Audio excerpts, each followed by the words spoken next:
Welcome to Hurrdat Sports Radio. 5 seconds to go. Hub! Yes! Hub ties the game!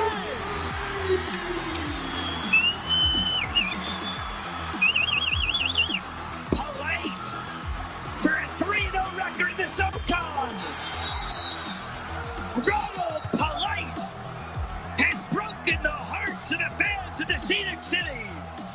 Liberty has 2.5, so out of the Liberty timeout, here comes Porter attacking. He's going to take it from half court and make it! Porter with the half-court triple. Wide receiver by committee. And a high throws intercepted. Picked off by Zaki Wheatley. This Penn State offense, just 1 out of 6 on third down. They gave it to Singleton, the motion man. Touchdown, Penn State. Singleton bottled up for a moment and winds up in the end zone. From the 2, Irish trying to take the lead. He handed it off to Lobb, who stays on his feet. Lobb is in the end zone. 41-yard attempt.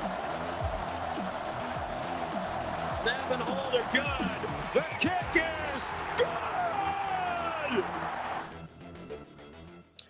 Good morning. Welcome into Hurrdat Sports Radio, presented by Centris Federal Credit Union. That's DB. I'm Ravi Lulla here on AM 590, ESPN Omaha, ESPN Tri-Cities.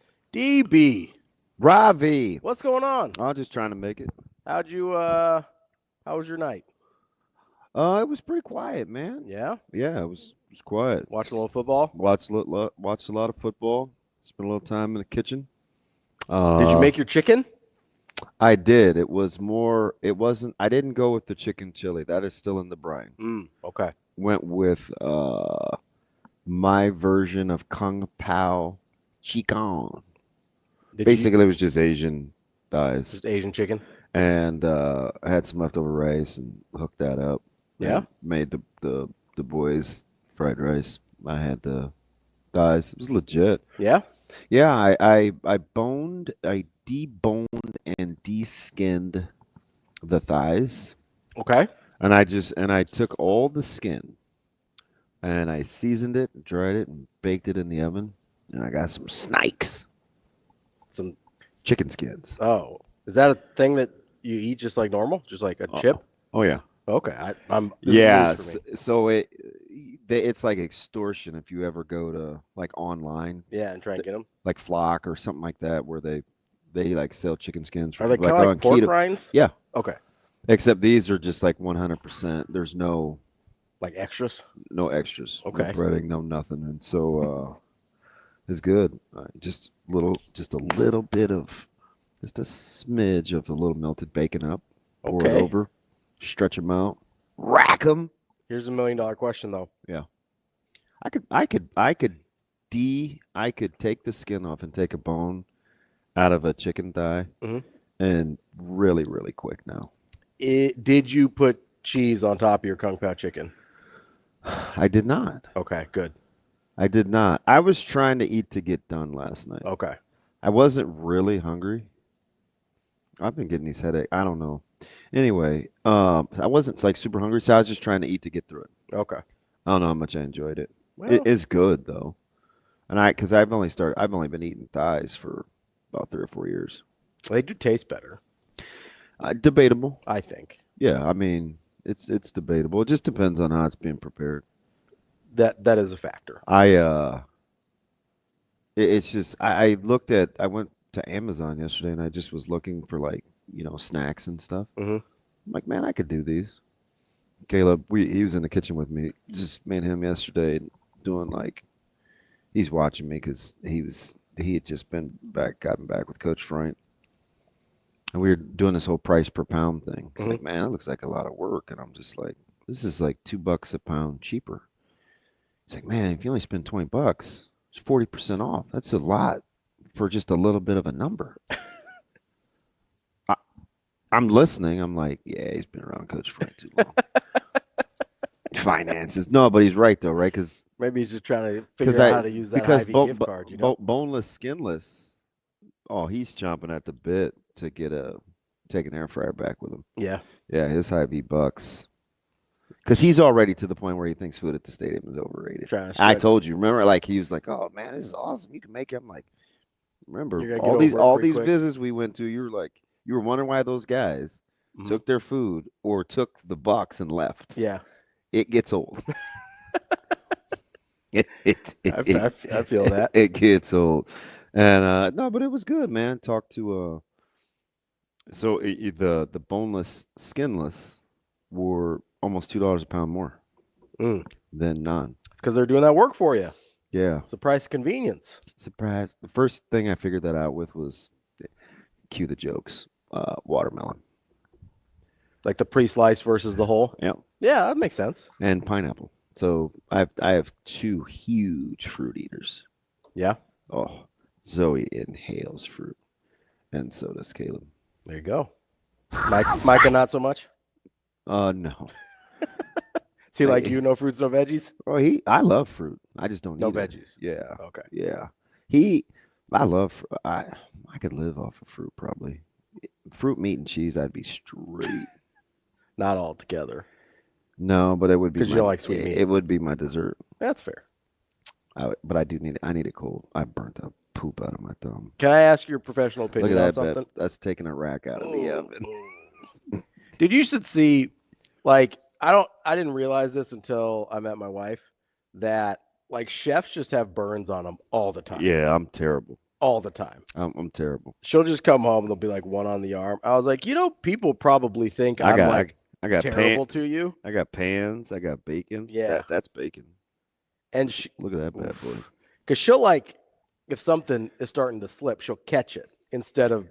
And sometimes. Because the food waste is a bigger problem. Like I flip meat, like especially like on the just barehanded. I'll barehand it. Yeah. But I got some gloves from Coach Williams, some cooking gloves. He gave me a whole sweet box. Yeah. Oh yeah, jokers are nails.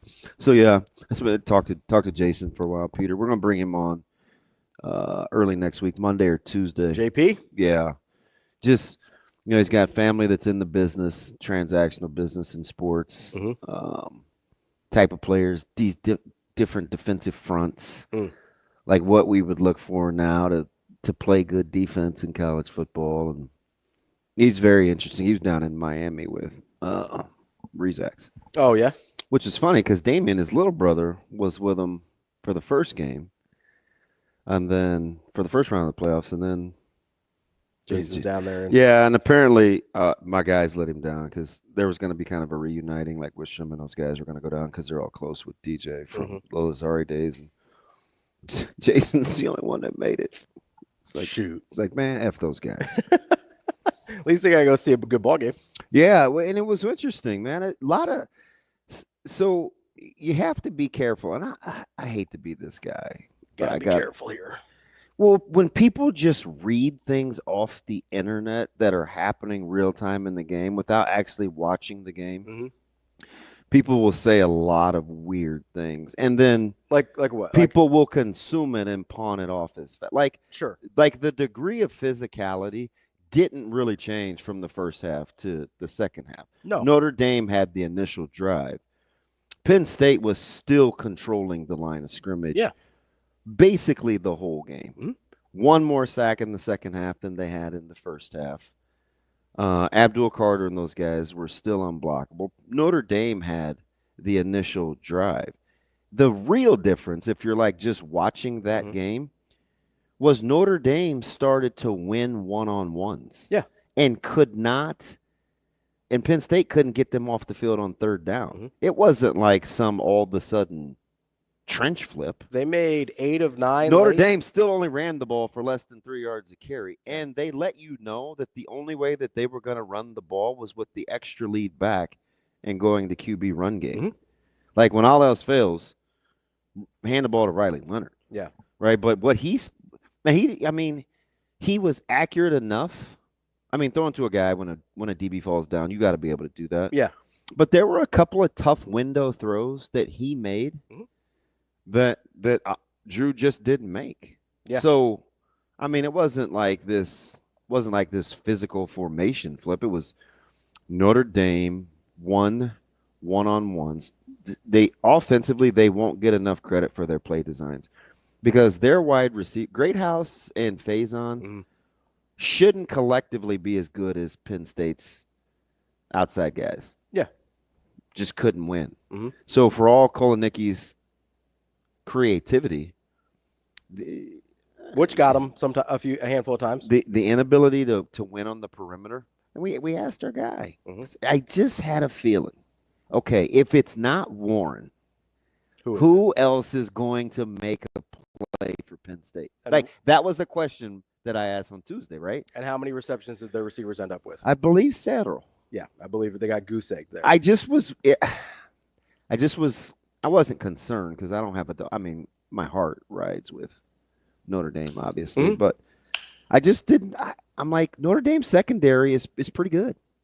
Well, it's the same thing I asked last week, right? I go, okay, is it like I just love the whole people because they read it on Twitter. Oh man, the physicality really changed. Not really. No, I thought it felt the same about the same. Not really. Outside of that initial drive where Notre Dame answered, it was still about what it was. It was. I just couldn't believe how Notre Dame couldn't get, or Penn State couldn't get Notre Dame off the field on third down. Yeah, they went, I think, 8 of their last 9, or they might have missed one late after that, so it might have ended up being 8 of 10. But they hit a groove there late third or midway through the third through the fourth. Did you watch the little short motions, the little rub routes? Conversely, Penn State tried to do the same thing on third down, and McElroy did a good job. He's like, hey, I'd get the ball to Warren. Circled Warren. He goes in motion, gets the little bunch route. Notre Dame's DBs, their secondary, passed that little rub route off so well, and Drew just didn't want to let it go. Yeah, right. Sometimes that was the game where you had to throw again, short of Greathouse making a DB fall down. That was a game where you're gonna have to make tight throws. Yeah. There was another one to Greathouse earlier where the one on the sideline. Yeah, where Leonard gets hit. That's a tough throw. That's a big boy throw. That's a tough throw, and a really good catch. And he made that throw, and I felt like there's not a lot of places to put that ball for as statistically average is because that wasn't Leonard's best game throwing the ball, but he did play well when he needed to, which was late. Right, he overcame the pick, which, by the way, that play won't get near enough run for how good it was. On the defensive ends? Yes. Yeah. I mean. He just never saw him? No. Yeah. Because he didn't expect him. You don't expect a defensive end to stop and you don't think he can make that play either. Yeah. Now, that's not to say that corner wasn't going to probably step in front of that. It's an ill-advised throw. Right. But the play that he made was sensational. Yeah. Like, and so I'm just like, but he's kind of unflappable. Yeah, he's not. I don't think he's that good. There's something about him, man. But he is unflappable. Like that's. I just I'm riding with those guys. Yeah, because I know those guys will win me more games than they'll lose. For sure. I'll take the dude. I'm gonna take the guy or gal that'll just hang in there regardless of how it looks. Because if you play harder longer, you almost always win. Because nobody wants to play hard very long anymore. For sure. Like it is most people don't want to go to the deep waters, right? And I don't mean that as I know it's going to sound like an insult to Riley Leonard no matter how I phrase this. I don't know how actually good he is, but he is unflappable, and he is a guy where it seems like when you absolutely have to have it, you'll get it. Yeah. And I don't know what that looks like, long term, but right now with the way this Notre Dame team is put together, it works. Do you know how many sacks Notre Dame gave up? 3? 5. Okay. Penn State had 5 sacks. Do you know how many tackles for losses Notre Dame had? Not that many. 2. Yeah. Because they just had the 1 sack on the day, right? Do you know how many yards per carry Notre Dame ran for? It was less than 3.5. Less than 3. Okay. The line of scrimmage didn't flip. No. Playmakers making plays which was is the difference. Kind of funny because that's one of the biggest things with Notre Dame that we're like, I don't know if they've got guys. They just did.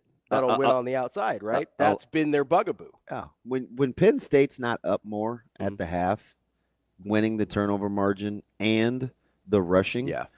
I mean, at what point did you think Allen and Singleton were going to be slowed down? Never. Right. Ever. Even in the second half, the never fourth felt quarter like, when they got the ball, they're like, oh, they can just run the ball. Yeah. It never felt like those two were getting slowed down even a little bit. I love, and it was ominous foreshadowing. And I'm a Freeman honk. We've been here before. We just have to hang in there. I just was like, it sounds so, well, no bleep. So, but I love resolve.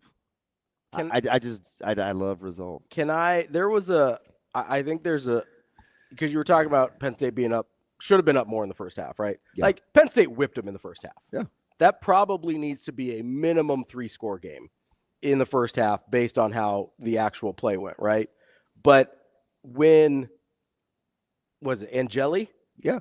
Comes in and they couldn't push and they got points out of that. That was crazy. That was crazy because he was under duress a lot. He just was ripping that thing. And I was going to say, I come in there and I was like, that guy's a better passer than Leonard. Oh, no question. I was like, this dude is spinning And just hearing all the behind-the-scenes stories all year about how that quarterback situation has been handled, you give Franklin some credit for, and that offensive staff for keeping that thing together. Because, and Angeli, to the best of my knowledge, pretty good information, has not been a happy camper.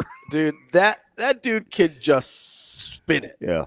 And he comes in here and I go, okay. He's highly touted. First of all, that guy's definitely a better thrower than Riley Leonard. Yeah. Second, how about the Stones in that situation where you kind of know, hey, if we don't get points here, we might be in trouble. Yeah. Back to that whole controlling the line of scrimmage and physicality thing. Yeah.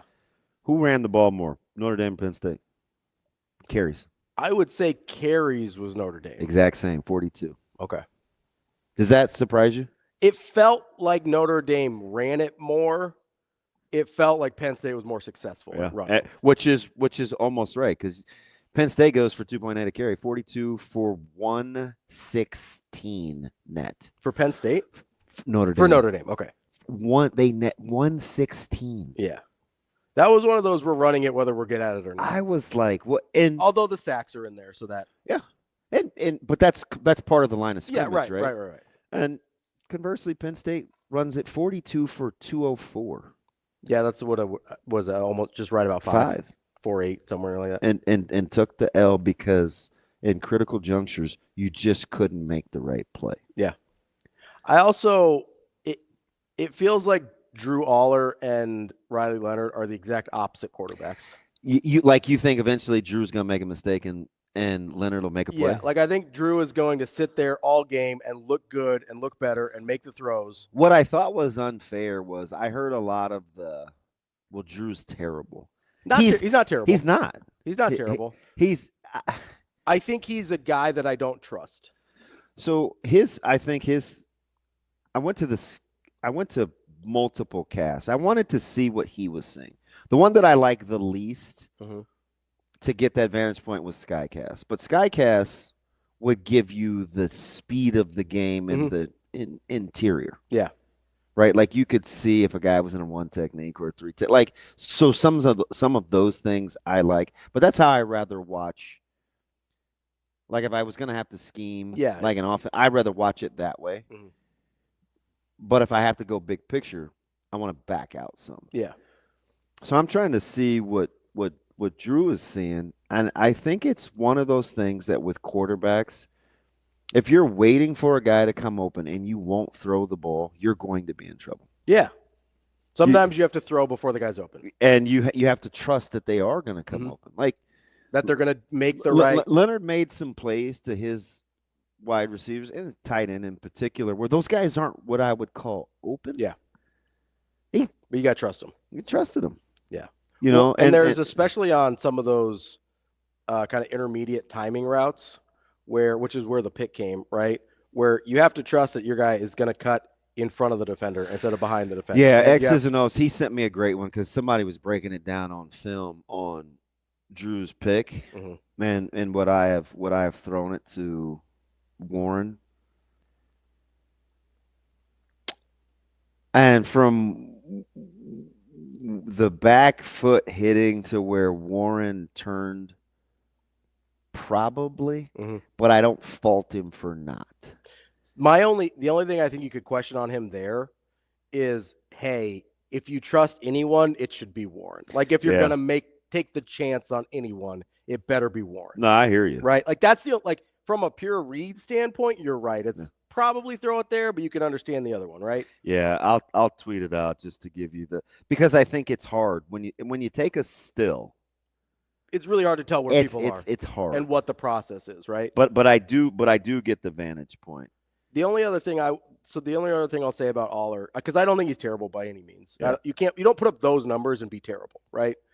Hopefully over the course of the season. Husker X's knows. Hopefully you don't mind if I screenshot this. But I will say he was not as good in that game as his numbers will lead you to believe until that point. Yeah. Because first of all, the second interception in particular that got called back, that's a terrible throw and a terrible decision. Yeah. Oh yeah. That guy's triple covered. Yeah. Like there needs to be a rule in football where it's like, hey, you don't get rewarded for underthrowing a guy by 7 yards. It feels like a penguin. I feel like a penguin. No, it feels like, when James Harden was doing that like swoop through move all the time and getting 3 free throws for it. Yeah. That's what it feels like to me. And the NBA is like, hey, this is terrible for our game. Nobody likes this. And, let's do it anyway. And then they were like, let's stop doing it because Warren had a 0% chance of catching that football. No, I get it. But I think you see some of the hand wringing from Penn State fans because for a little old radio station in Nebraska, I think we talk about Penn State's quarterback play over the last couple of years more than anyone. Maybe, yeah. Right, where you have to get inside the stats and he doesn't turn the ball over. Like, I don't totally trust the numbers from last year. But it's but that's why. Yes. What you saw last night. Now, and here's the thing we always ask our guys from up there in the Alleghenies is how much of that is on the wide receivers? Yeah, I don't know. I mean, should those guys be better? Yeah, I don't know. That's a fair question. It is a fair question. But I told you, those secondary, like Notre Dame secondary, X gets a lot of the burn. But the whole secondary is really good. The whole secondary and how Golden has them playing on strings is fantastic. Really, really good. I mean, they're physical in the perimeter run game. They're good in the halves. They're good in disguise. I thought Penn State got a little too flat-foot playing man. All I could see pre-snap, they did the same thing. What have I asked? 2x2 motion rub. 2x2 motion rub. They did it a variety of ways. And sometimes I feel like Penn State's communication, it reminded me of watching the Steelers trying to get lined up against the Ravens a couple weeks ago. It is anarchy. Yeah. I'm like, oh, my God, you guys are playing with a 1 and a 7 technique. I'm pretty sure Ravens are going to be able to run the ball, right? Yeah. They just couldn't get lined up right. I feel like that caught up with Penn State a little bit. Well, I've asked the same thing of everybody we've talked to when they're playing Notre Dame. Can the outside receivers match up with Notre Dame secondary? Yeah. I was like, I think I'm rolling with Notre Dame secondary against just about everybody. Yeah. But you would agree Penn State was better than national people thought. Oh, yeah. Penn State, they're pretty good. They're better than I thought. They're pretty good. Like a couple weeks ago, I was like, oh, they're better than I thought. Yeah. Jesse, hold on here. We'll get to you in the next segment. That's DB. I'm Ravi. More Hurrdat Sports Radio coming up next. We will be back.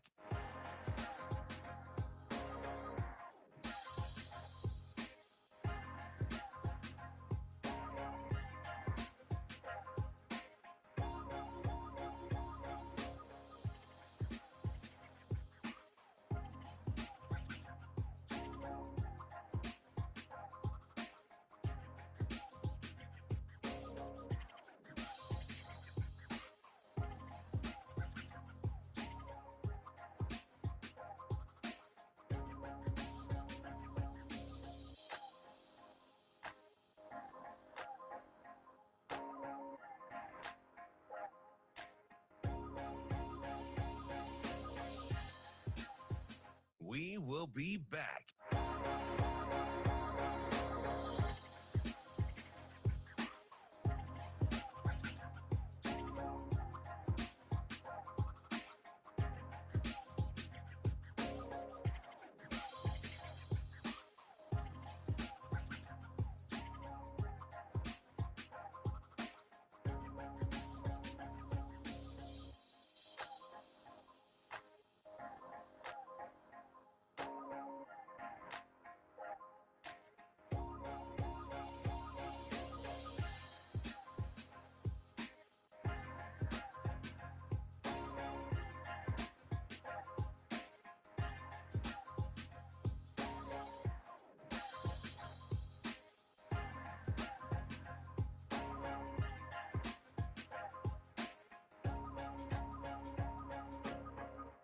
We will be back.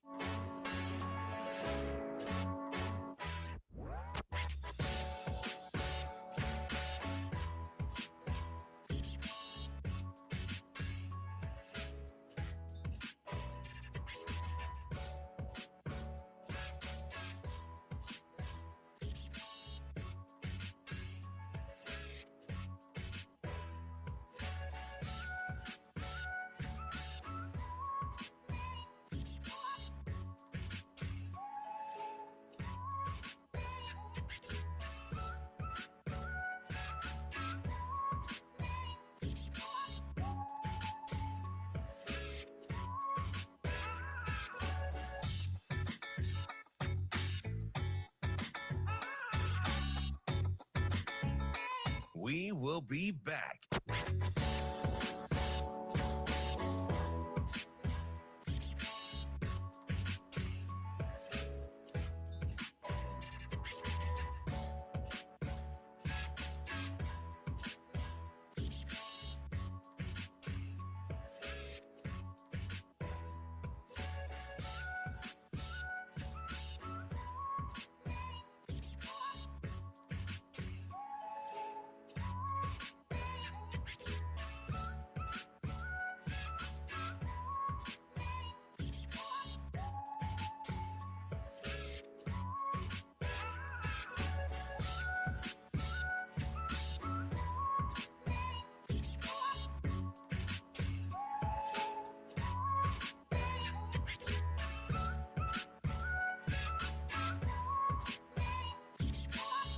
We will be back.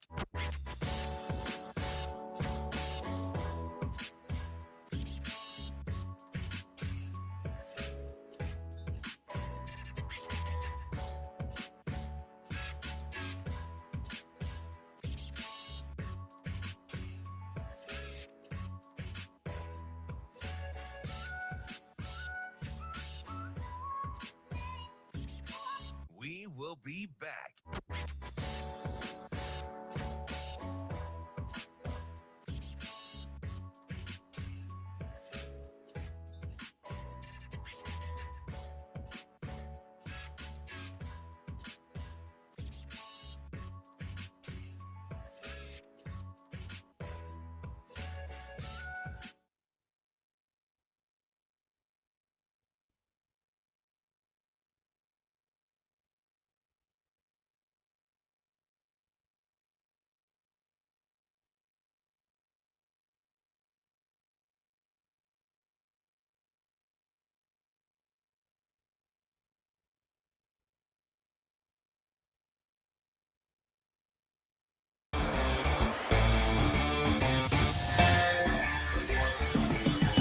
You're listening to Hurrdat Sports Radio.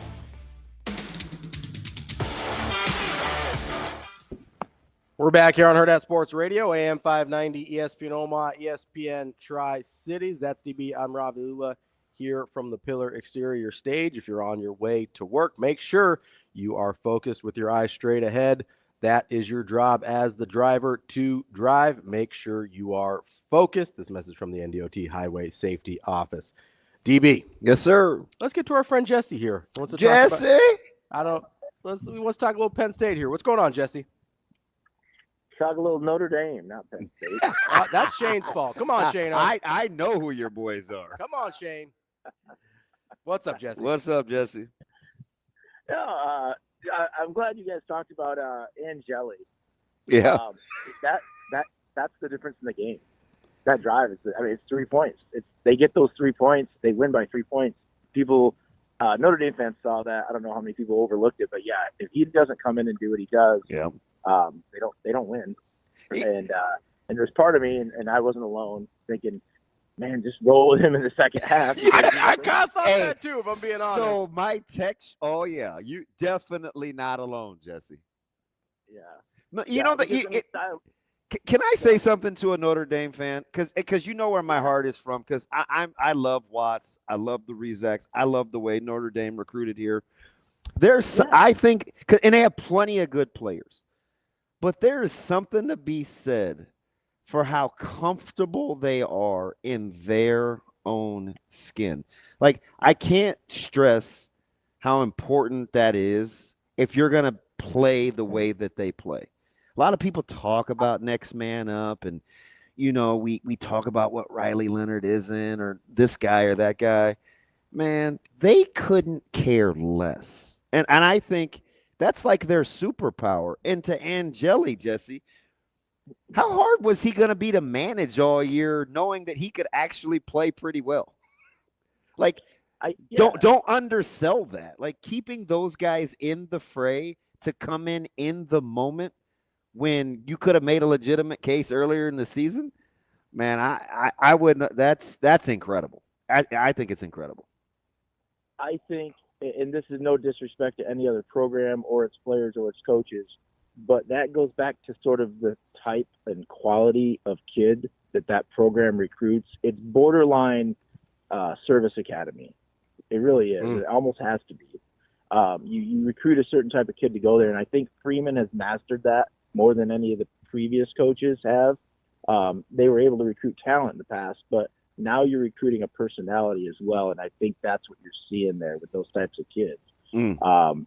So, yeah, the Angeli thing, he wins it. Stylistically, I mean, if you're planning for a running quarterback, and all of a sudden now you got a kid, like you said, this kid comes in throwing darts. We haven't been defending darts. And some of those guys weren't open. No. He's got I mean, let's be real. That dude's got an NFL arm, and whether he stays there or he transfers, you're going to see that kid playing on. That's a Sunday arm. It really is. The one that he threw on the sidelines on third down, I'm like, Drew Aller won't even throw that. I was ball. like, why are you throwing that? No. It's like all of a sudden great. It's like all of a sudden you guys figured out Greathouse was on your team, right? Like, the guy had like 20-some catches all year. Yeah, he's a stud. The other thing too that, and as a coach who dabbles, not at your level or anything, but I watch a lot of ball. I've coached at different levels. Turning this now to Franklin, and you mentioned those Penn State running backs, right? They couldn't stop them. No, they could have ran the ball.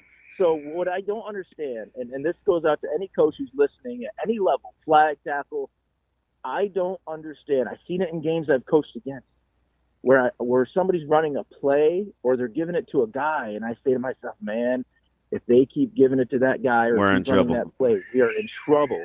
I don't understand why coaches try to get cute and outsmart themselves and everyone around them. Damon, I will run the same play 10 times in a row down the field if we're moving the ball. I don't care. I don't, and I don't know why coaches care. Listen, I'm right there with you, Jesse, and I appreciate the call. I coached with a guy at our, Micah's age. Yeah. If you couldn't stop toss, you just keep doing it, or counter, you just keep doing it. He's gonna run that thing 20 times, and he had some horses. I was like, this has to be demoralizing. At one point, 2 years. At one point, 2 years in a row. Yeah. Because I love all the kids, but I have a particular affinity for one of the players that was just kind of growing into being a running back. Mm-hmm. Wasn't a natural running back. He was a really good athlete and he's a big, fast kid. And I'm like, fudge, I don't want him like beat up, like thinking, oh man, is it always going to be like this? So I was like, hey, like share the wealth, man. Like, take some pressure off of Jake. Like, yeah, just, lighten up. I'm riding that horse. I mean, he's a big, strong kid now too, but I'm with Jesse. It's like, I was pulling my hair out, and then to see people regurgitate it was further infuriating. About the line of scrimmage? Yeah. I'm like, what game are you guys? You're just looking at like the statistics. Like, yeah, the line of scrimmage all night was controlled. Yeah, by Penn State. Not just like borderline dominated. It's like I didn't even think it was 7-play, 75-yard answer. Yeah. After Notre Dame took the lead, and you're like, oh, fudge. Like, that drive was incredible. And Notre Dame just put together. No. And Penn State just turned right around and yes. ripped that thing right down the field, running the football. Yes. That was the one where I was like, oh, I think Penn State's going to win. How about how they don't throw it to the running backs? Yeah. I don't really know what to do with that. I'm like, okay. It was about halfway through the third quarter, and I said to Caleb, I said, "You're gonna let the better coach team hang in there." Yeah. Yeah. Like, well, and speaking of you, if all things like,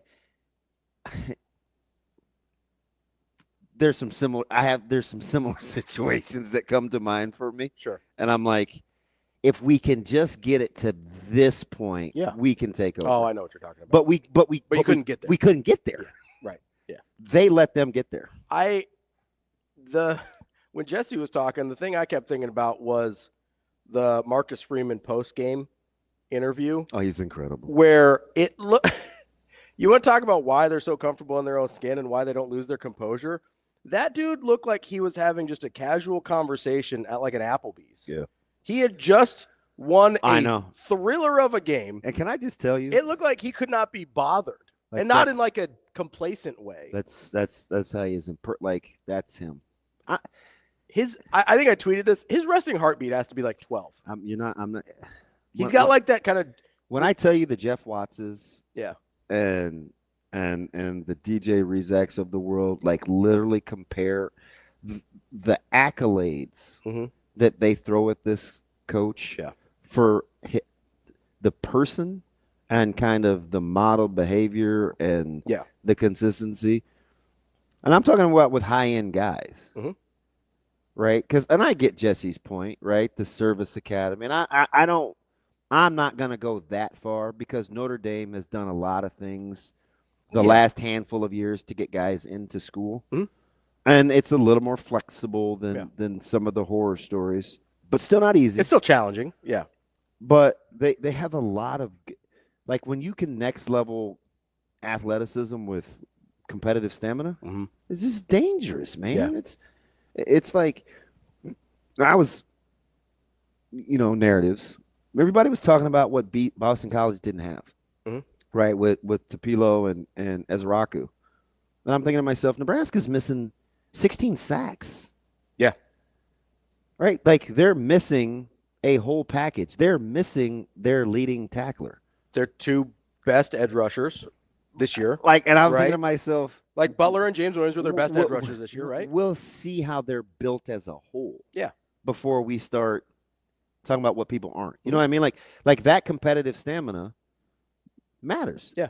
I'm like, I'm pleasantly surprised how Nebraska's holding up in the trenches because it would have been easy not to. 100%. Well, right? And especially for Notre Dame, they're missing two how many starting guys? offensive linemen. That's where I was going. Yeah. And their D line was, I won't say decimated, but I mean, not in great shape. They certainly by any means. And then they would pan the camera to those guys on the sideline. Like, oh, you guys got to stop doing that to them. Like they're distraught that they can't help out. Yeah. Stop showing them. You can see it on their side. faces. Oh yeah.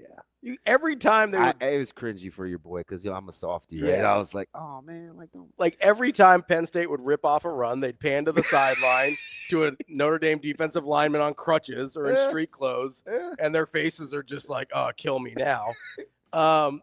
Coming up on the show today, we've got Tim Verghese at 8:00. We'll talk a little Nebraska transfer portal. They've been busy. Yeah. 8:30, we've got Coach Bird from the Omaha Supernovas. They tip off their season tonight.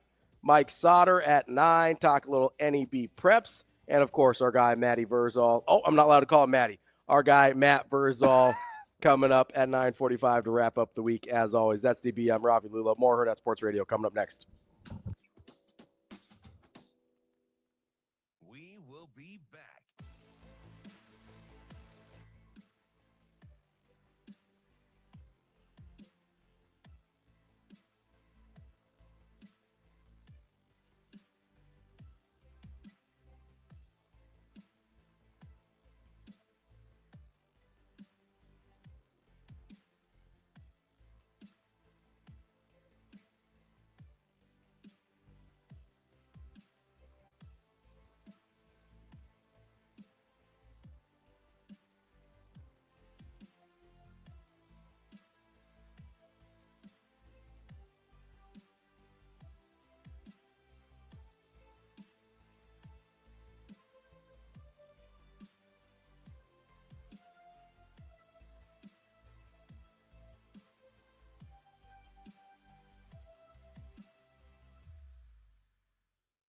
will be back.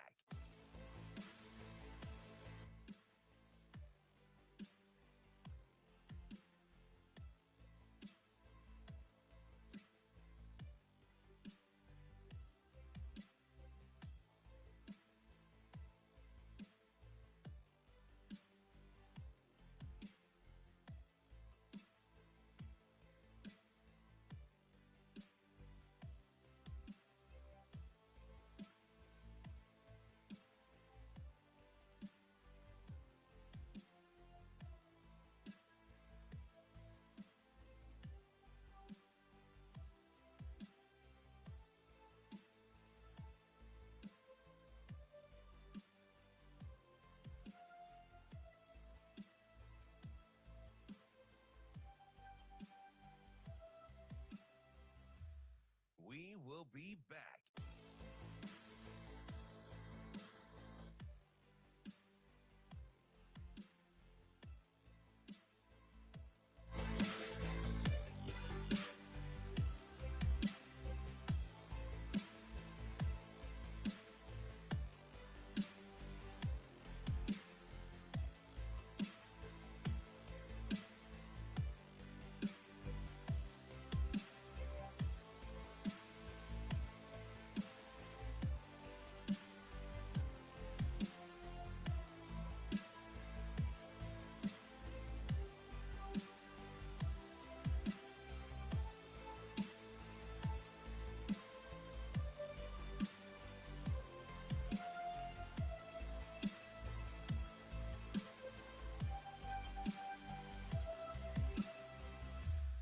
We will be back.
You're listening to Hurrdat Sports Radio.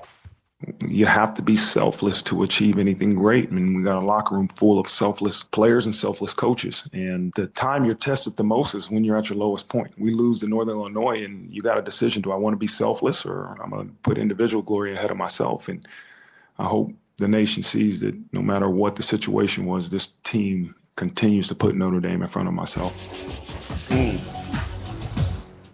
We are back here on Hurrdat Sports Radio, live at Hurrdat Sports Bar and Grill. That's DB. I'm Ravi Lulla, reminding you the Omaha Supernovas are coming up tonight, their first match of the season at CHI Health Center. There are a handful of tickets left remaining. Make sure. Are you sure? I'm pretty sure. I don't think it's quite sold out All right, yet. well, we need to get that. What about the local flavor? What I do know is you can go to supernovas.com to get those last tickets. We will talk to Coach Bird here in a little bit about that as well. Also, if you're on the live stream, make sure you're watching our little ads come on the way through. Scan that QR code. You can actually win 4 free tickets to the Omaha Supernovas tonight as well. Yeah, you could if you want to. Right. Take Ryder out there. I know how you like being in public places with a lot of people around, so that seems like I can mind my own business, though. Seems like right up your alley. I was contemplating going to a local sporting event the other day, and it was all predicated on if I could get there early enough to get the seat I wanted. To hide? Yeah. Yeah. And I could not. Well, but I kind of know what I'm doing now. You got to be careful out there. It was this Hill Street Blues? Yeah, you do. Man. I actually am not familiar with Hill Street. I've heard of it. I've never watched it. It's a great show. Was that a cop show? Yeah. Okay. One of my mom's favorites of all time. That's good. Which, by the way, I may have gone this whole week without talking to her. I gotta hit her up. That never happened. Come on, DB. I don't know what I've been doing. I'm telling you, man. I just Staying low key. just getting by. I had dinner with my mom last night. What'd you have?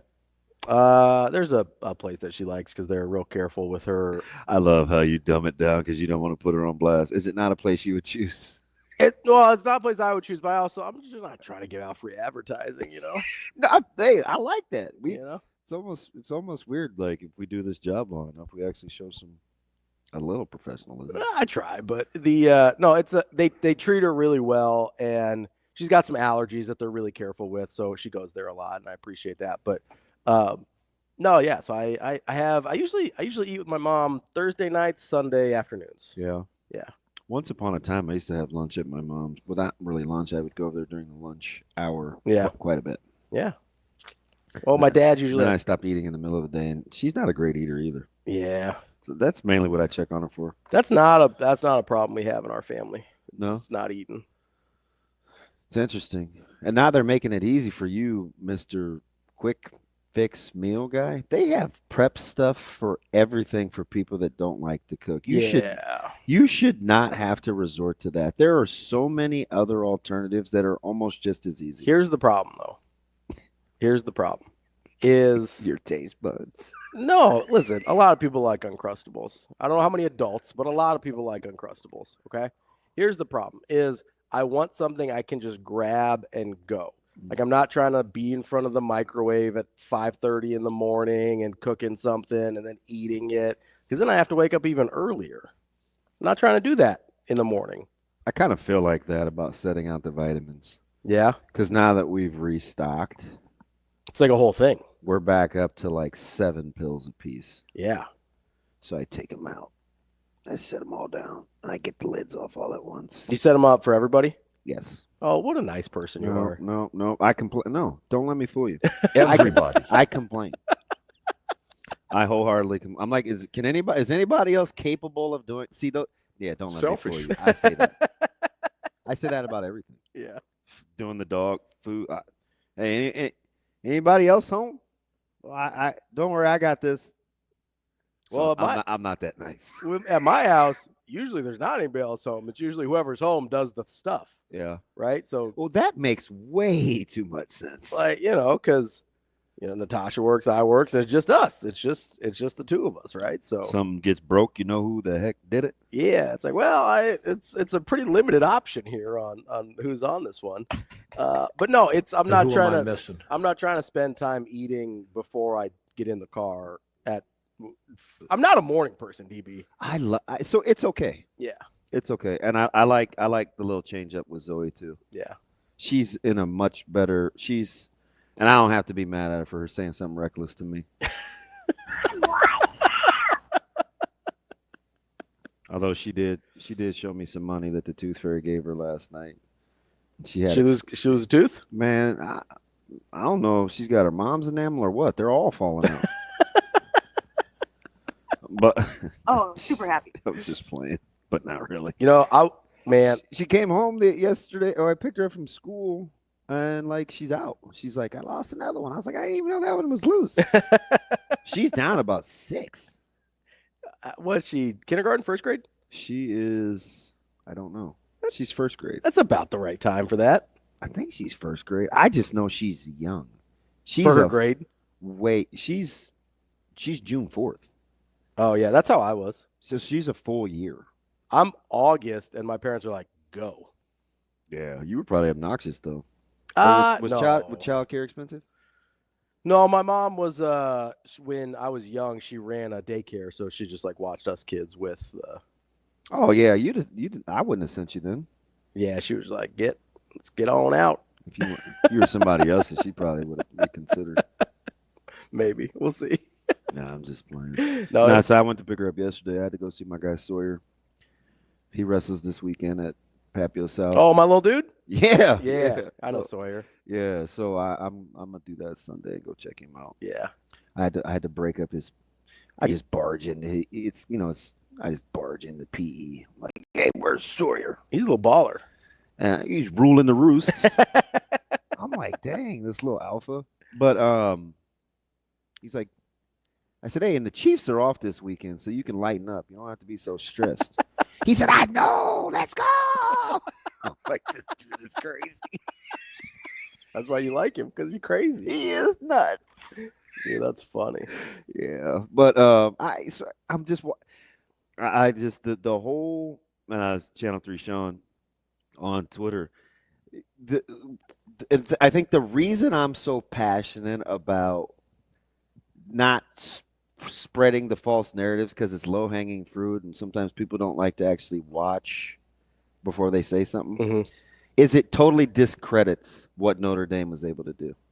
Yeah, TK was talking about in the chat. It totally discredits what Notre Dame because was if able I to come do. in here yesterday and I go, I can guarantee you, I have a crystal ball. I can't tell you what the final score is going to be, but I can guarantee you that Notre Dame's going to get handled up front and still win. No, I'm just going to tell you, Penn State is going to decidedly handle Notre Dame in the trenches on both sides all day. Your final score prediction is what? Not 27-24. Not close, Notre Dame. right? Yeah. Because we did not think, and I'm including myself in this, did not think Notre Dame was capable of winning the way they won last night. Like, go back, like, just entertain yourself and go back and watch those little route concepts where they would get in those little condensed two-bys and motion inside to outside just to get a DB on the move, and then they just won. They just won those, and I'm like, I'm watching this passing offense. Like, initially, I thought these guys. At one point, how many passes did Leonard complete? At one point, he was like 14 of 18 in the second half. Also, did they not know Greathouse was on the team all year? Dude, when I tell you he had 20-some catches going No, I know. He had 20-some catches. But I'm watching that dude, and he makes the acrobatic sideline catch on the throw from Leonard. He puts that – because when he shook the DB to the ground? Initially, I thought he just fell. Yeah. And then they zoomed in on it. I was like, oh, no, he put him in the ground. Yeah. And then he put the next guy on the ground. Did you hear McElroy? What an unfortunate time to slip. Dude, McElroy was so GD bad last night. I was out of my – I'm sorry, I got to do this right now. This dude sits up in his seat. What happened? I was losing my mind with Greg McElroy last night because Notre Dame gets the ball back after the interception, right? Yeah. And he's like, hey, if you break – because Riley Leonard almost broke free on that quarterback run early. Yeah. And he's like, oh, man, if you break free, you got to down it at like the 3-yard line. Oh, when he's talking about not scoring? Yeah, he's like, you can't score with 30 seconds left. And then like 3 plays later, he's like, oh, man, you maybe wanted to get a touchdown here because Notre Dame doesn't have a real reliable kicking unit. And then Sean McDonough's like, yeah, during the regular season, it was the worst kicking unit in the country. And I was like, this moron wanted me to down it at the 3 to kick a field goal because he thought 29 seconds was too much time to be up 7. But he wants to trot off this field goal kicker, who, by the way, great job on Jeets. Like, way to make that field goal. Appreciate it. But how about his dad? Is he like the most famous? Who's more famous, Riley Leonard's mom or? Oh, definitely Jeets' Riley Leonard's dad? mom. Definitely Riley Leonard's mom. I don't know. They went to Jeets' dad a lot late, but Riley Leonard's mom had been getting the run. They've had the camera on him for 3 weeks with every kick Notre Dame attempts. Yeah, because their kicking game has been suspect at best. But it's kind of a misnomer. Well, they turned it around. They turned it around. And Freeman was. He mentioned that. He was very quick to tell us that. But Greg McElroy literally just contradicted himself within 3 plays of one another. And also, the first take was so dumb. You're a football coach. People remember this. If your guy breaks open, let's say last year, let's say you ever played a close game last year, which was not an issue. But let's say Anthony Rizak breaks open with 30 seconds left, and you're tied. Is there any world in which you're like, hey, get down, bud? No. Because that's one of the dumbest things I've ever heard. It's tied? It's a tie game. Yeah, no, I'm not saying that. It's one of the dumbest things I've ever heard. I'm not saying that. In what world does that make any sense? I don't know. I have to go back and listen to that. And then I was too busy trying to figure out. Listen to the last drive of the game. I was too busy trying to figure out what I try to guess based on formations. Yeah. Like what people are doing. Yeah. So I was like, ooh, I bet they like this matchup. So I kind of tuned out of what was being said. I couldn't handle it. I was losing my mind. And then you just add on the fact that every single call that was made, it's a great call by the officials. Were you streaming okay last night? Yeah, mine was good. I almost never have issues on my stream. I don't know. It is what it is. Optics. That's DB. I'm Ravi Lulla. Tim Verghese up next. We will be back.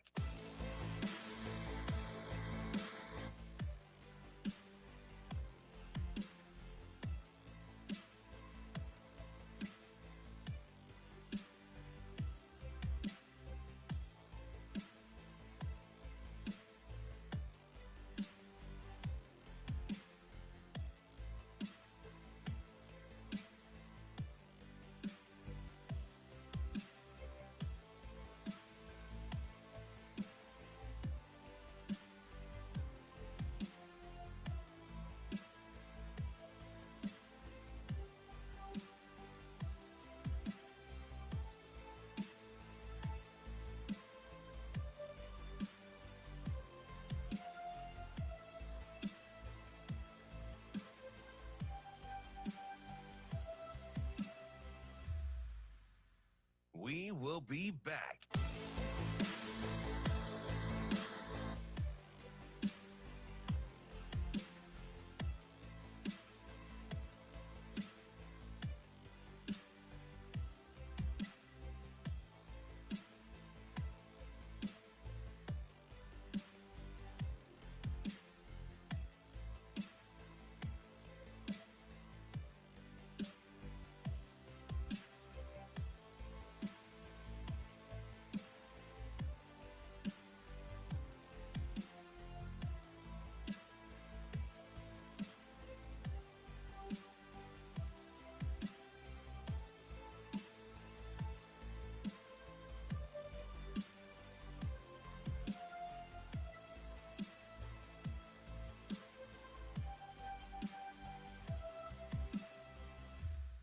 We will be back.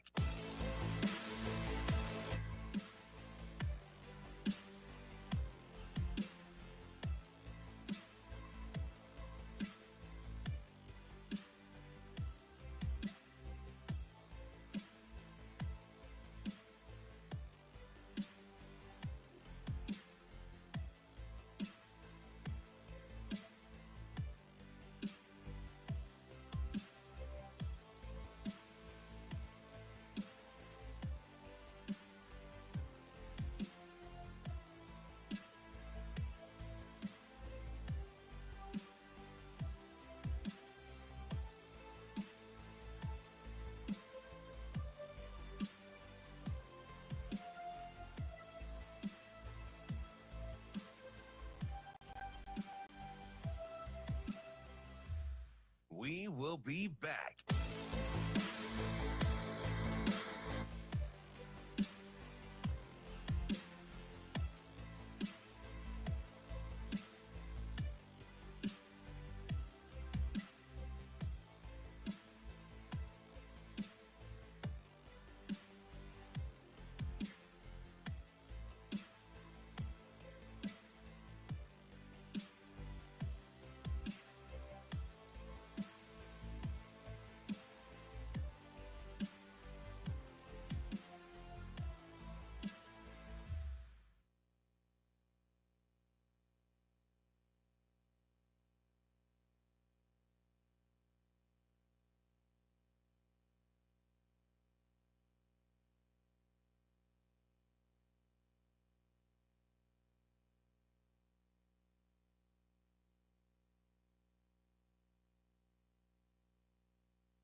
You're listening to Hurrdat Sports Radio.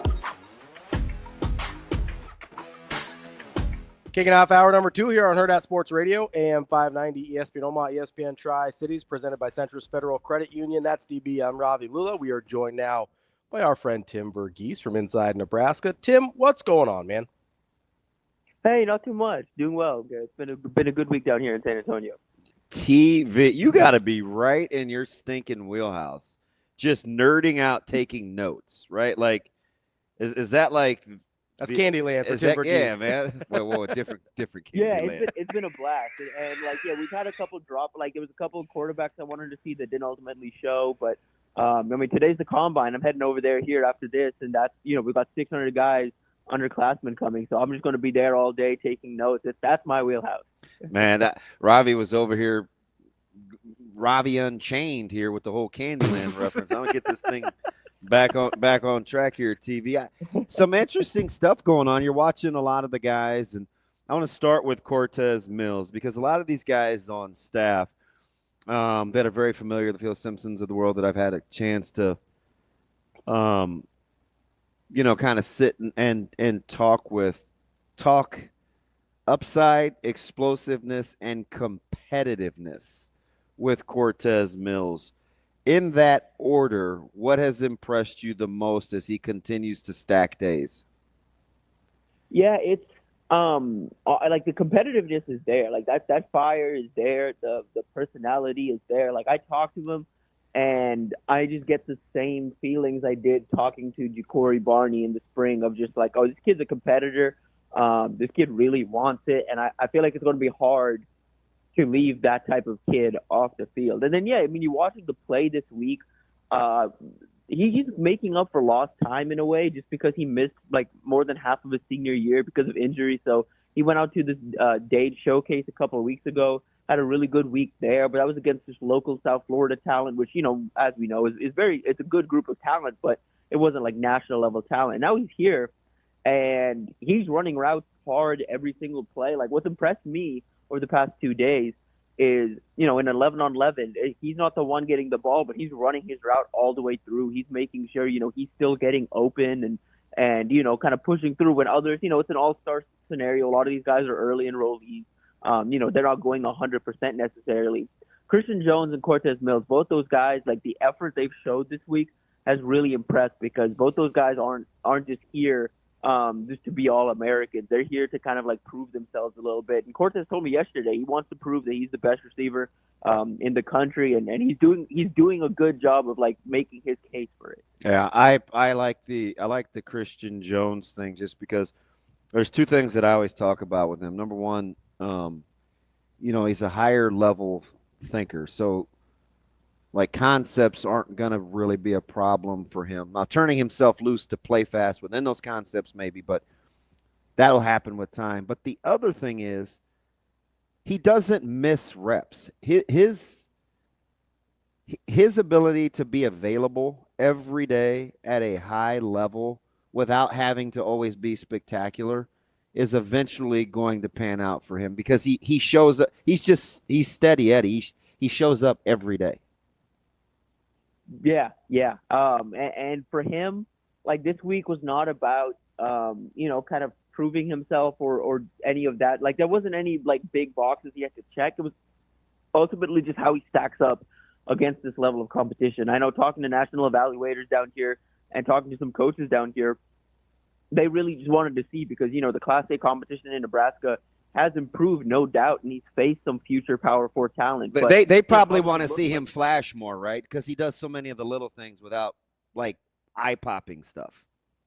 Right, and also you just wanted to see, like, okay, how does it look when he's taking on blocks from 6'4" to 6'6", 300-plus pound offensive tackles, guys that are going to Penn State, Notre Dame, and all these different programs. And then you see kind of watching him in coverage a little bit too. You like the zone drops. You're watching him against other linebackers in individual drills. And it's like, okay, yeah, you can tell the wide receiver background's there because he's catching balls that some of these other guys are struggling to get hands on. Tim, before we get to Nebraska here, I want to ask a little non-Nebraska question with your All-American experience. Outside of Cortez and Christian Jones, is there somebody you've just had eyes on that maybe doesn't get a ton of national pub that you've just been super impressed with? I'm trying to think off the top of my head if there's an individual name I've loved out here. I'll say one I've loved, and I think he's a top 50 guy by most every rankings recruiting, but I don't think he gets talked about enough. Eric Winters, he's headed to Auburn. He's a safety, can also play linebacker. I love that kid. He flies around from the safety position. He held up in one-on-one coverage against Jamie French, who's a 5-star heading to Texas, one of the best receivers in the country. What are his real measurables, TV? Sorry? What are his real measurables? I believe he came in at 6'1", right around 200. Okay. He looks longer than that. Yeah. I think there's some good length. I don't have his wingspan off the top of my head, but I do believe he's got a good wing. And yeah, I mean, the big question with him kind of coming into this week and what I wanted to see is there is this like question about his long-term projection. Is he a linebacker? Is he a safety? After seeing him today or this week, I think you can play him at safety and he can just be like a more physically developed safety, like a guy that comes in. You don't need to pack a whole lot of weight on him. You kind of just let him roam in the back end of the defense because he can hit, he can cover, he can do all the little things you want at the safety position. I really liked him. And then another one I'll mention, Khalid Lockett, another one that has some national attention, is a 5-star by some other ranking services, but that kid just does a lot of the things right. You know, there's some elite receivers down here, some guys that, you know, maybe ranked higher, maybe bigger, maybe faster, but he runs routes at an exceptionally high level, does a really good job at the point of attack, and you know, I just think he does a good job separating as well. I think he's next up at Texas. Tim, as we kind of shift gears here from the All-American events over to what Nebraska's been doing in the transfer portal, obviously picked up another couple commits this week at again some key spots. Are you surprised at all, considering how many guys they have in that secondary, how aggressive they've been with the defensive backs in the portal class? It's corners. Yeah, been a little surprised, especially, you know, with the you know, kind of especially recently, the last 2 weeks or so, the idea that Deshaun Singleton could potentially return. Ultimately, you know, it's on Singleton to decide what he wants, but I mean, the idea that you could potentially get Singleton back plus all of these DBs.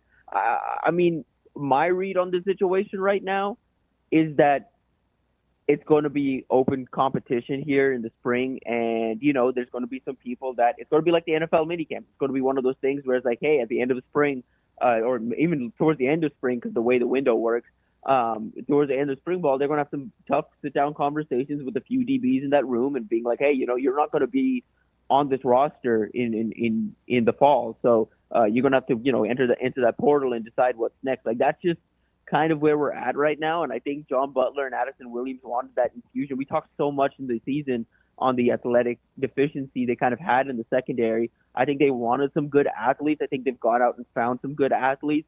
And it's an interesting mix of like guys that can play some safety, guys that can play some corner, guys that have playing experience and starting experience, like long-term starting experience versus, you know, like Marquise Gross-Kilbrew has 1 real year of experience across 3 schools, but the 1 year is really good. And then you look at a guy like Andrew Marshall, who's been pretty consistent, has played well, you know, is a guy that, you know, you feel good about, you know, potentially starting down the line. And then you've got Justin Rett, who hasn't played a whole lot at Georgia.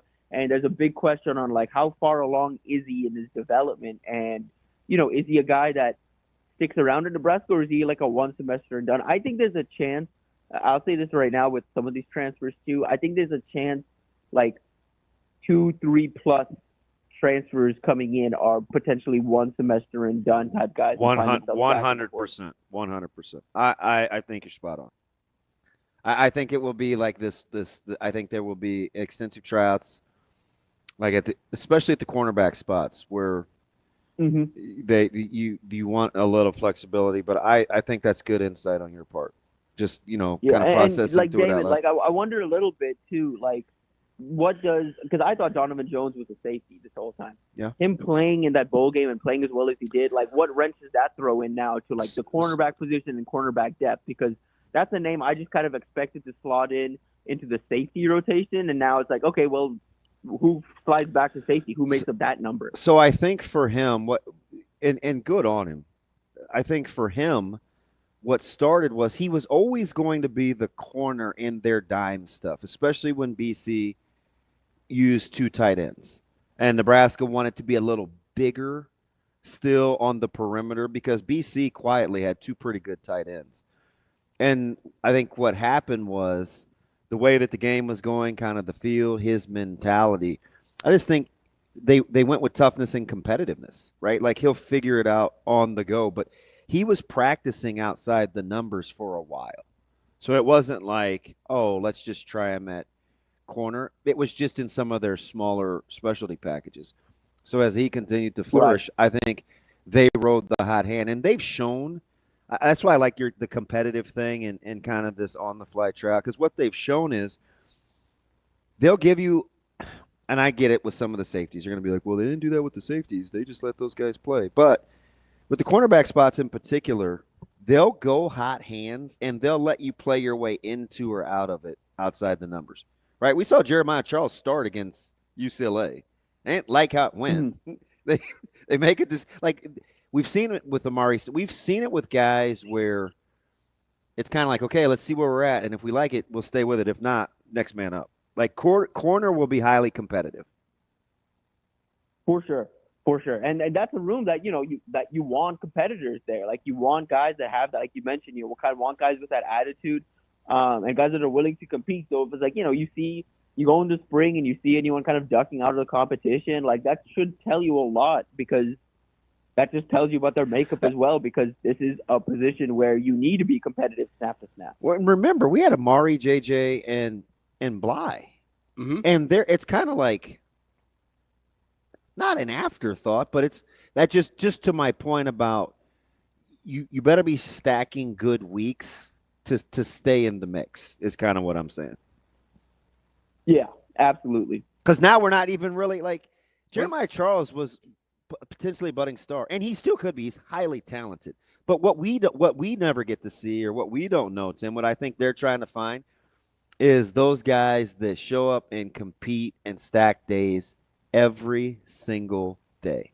Like, that's going to be the thing with these guys. It doesn't matter what the spot is, right? I said this, and I'm curious to get your thoughts on like Ty Robinson and some of these guys that are leaving. We'll say, oh, those guys are hard to replace. And I'm in my head, I'm thinking the work output. Can those guys match the work output that some of these guys show every day? And if they do, that'll give them a chance. Like, can you match Sierra Wright's work output? Like, he's a fantastic practice player. Ja'Cory Barney is a fantastic practice player.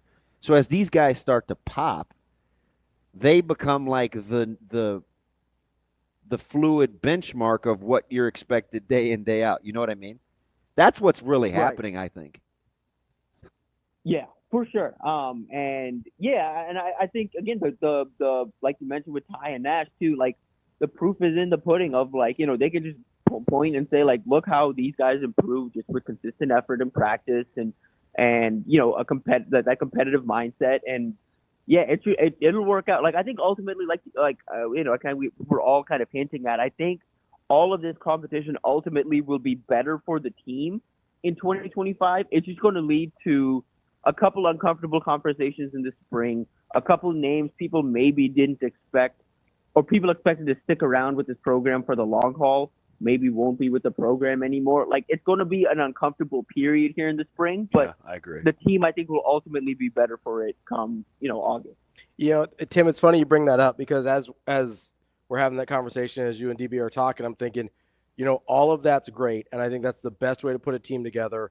I think it's really hard. I think it's a lot harder to stomach that in 2025 when you have the social media aspect of, well, wait, this guy just got here, and oh, he was so highly touted. And then you're going to have some guys. We got to change too. That's a good point. You're going to have some guys, like you said, Tim, kind of fall by the wayside. That is just nothing necessarily wrong with them, but they weren't at the top of the group, and they're going to move on with the roster limit. And that's kind of what you're saying, right, TV? You're like, I'm just saying. Like, there's going to be some guys might be in and out. Like, I like how you're kind of. There's going to be some names that people are mad are gone. He's giving us a soft landing already. Right? That it's like, well, we had the competition and they didn't cut it. Like, right? Like, that's kind of what we're saying. Right, exactly. Because, like, and especially now, like, Nebraska, you look at the takes they're making in the transfer portal. You look at some of the swings they took in high school recruiting. It wasn't their intention. If it was up to Matt Rule and his staff, he'd like to keep all of these guys on the roster. But with the 105 roster limit, this spring, it's kind of like you can bring a guy on and say, hey, you got to earn it in the spring. Like, you got to earn this spot in the spring. Like, we're going to bring you on for now. And you've got, the semester here with us.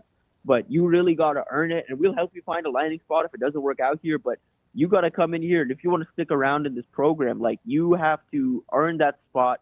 And you have to beat out this guy, all competitive athletes that, have either been in the program longer or, have high-end athleticism. You have to beat these guys to stick around. And so, again, looking at this group right now, the transfer group, Marquise Groves-Killebrew, I think is one that, had a really good year. And depending on the player Nebraska gets, which version of him they get, he's a guy that we could potentially see starting in the fall. Or he's a guy that comes to Nebraska with, on his fourth school in 4 years, sees the competition in the room, does his best in the competition, but if he fades or if he falls out of the two deep or one of those things, he could wind up back in the portal. And Justin Rhett, from Georgia, another one that we don't know what he is. He's not played in 2 years. And so if he comes to practice and it's like, oh, it's come together for him, it's really starting to come together for him. He's flying around. He's triggering well from the safety spot. It's like, oh, shit, okay, well, Nebraska has a guy they didn't expect was at this level. But there's also a chance that, it still hasn't really come together for him. The light isn't there. And he has to have some uncomfortable conversations and reassess where he is in terms of his development and, where he should be playing football next year because, it may not be at the Power 4 level. Yeah, I think handling rigor is a real thing. I think that's one component that they would really, really want to up. It's already kind of competitive. It's rigor. Can you show up every single day at X level is what I want to see. And let me ask you something along those lines, TV. I've been asking guys, we keep talking about who's coming and development and is it quick fix versus development? Because Nebraska's up to what in the portal edition? 16 yesterday. 16? Yeah. And I was still glad to hear last night they talked Notre Dame having 13 as a small number. So I was like, oh, okay, we're still in the neighborhood. But of the guys that are back, okay, that are already in the fold, if TV gets his druthers and you want to use a development poster child to catapult the program, who develops, in your opinion, as say, hey, look, see what they've done with this guy if Nebraska wants to be where they want to be in 2025? I would say I think you could point to a couple offensive linemen, guys that have been with the program for a bit and have been working with Donovan Raiola.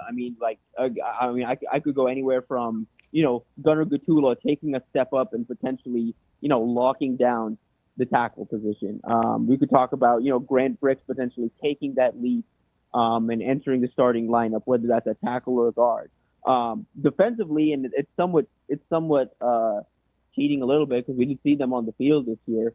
I think it's really important that Vincent Shavers and Willis McGahee take steps forward, take big steps forward this spring. Like you can't have with both of those guys. I don't think you can really afford to have a sophomore tapering off, kind of like what we saw with Cam Leonard and Prince Will this past season. I think those guys need to step up into bigger roles and also step up as players to meet those bigger roles. And so it's cheating a little bit because we've only seen 1 year of those guys, and we did see those guys on the field.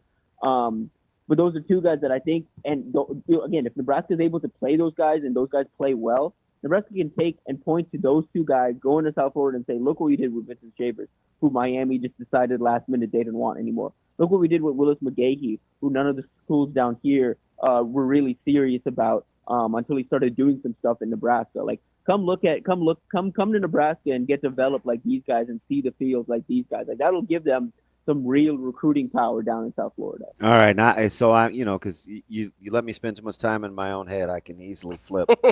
So yesterday, TV, I was talking to Brunts, and I was like, you know who I would make that person? I'd make it Dylan Raiola.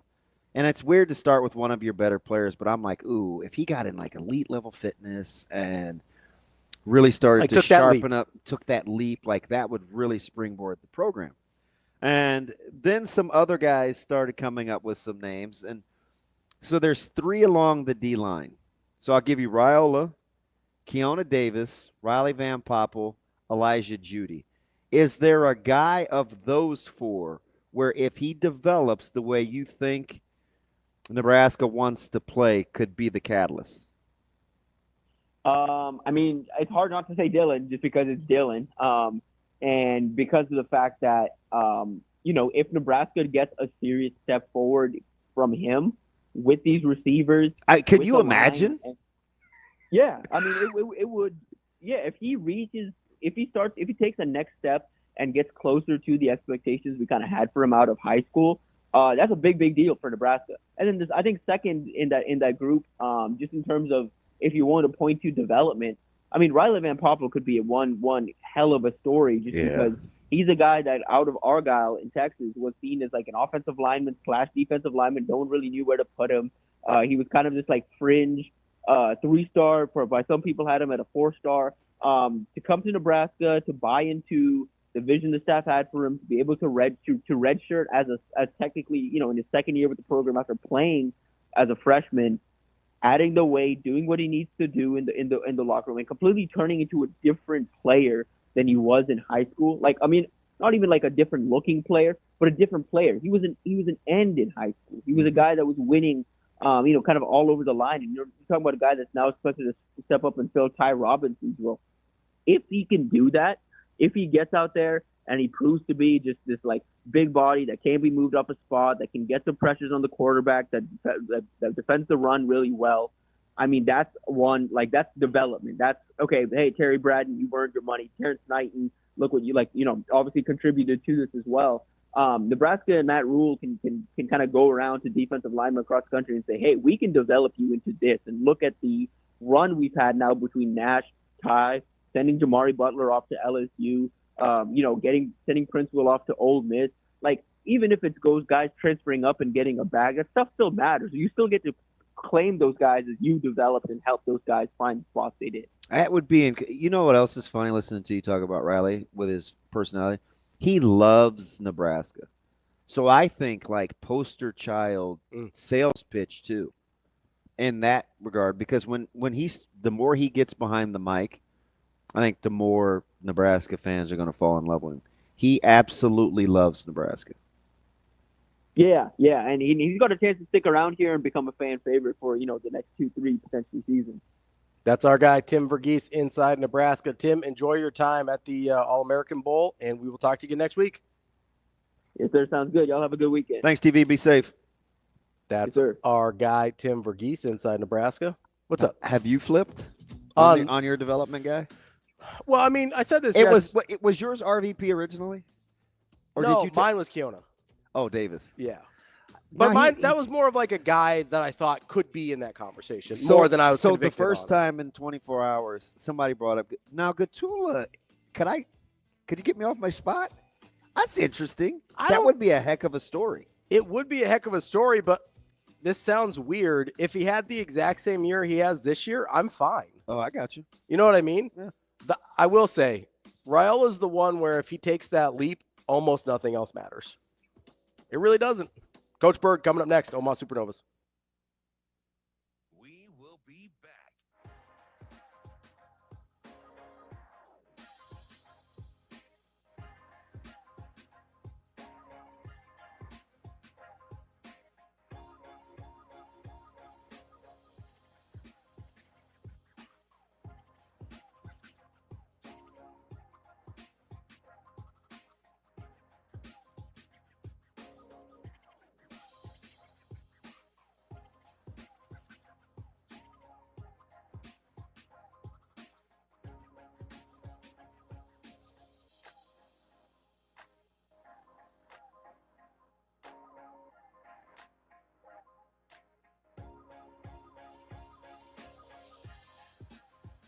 We will be back.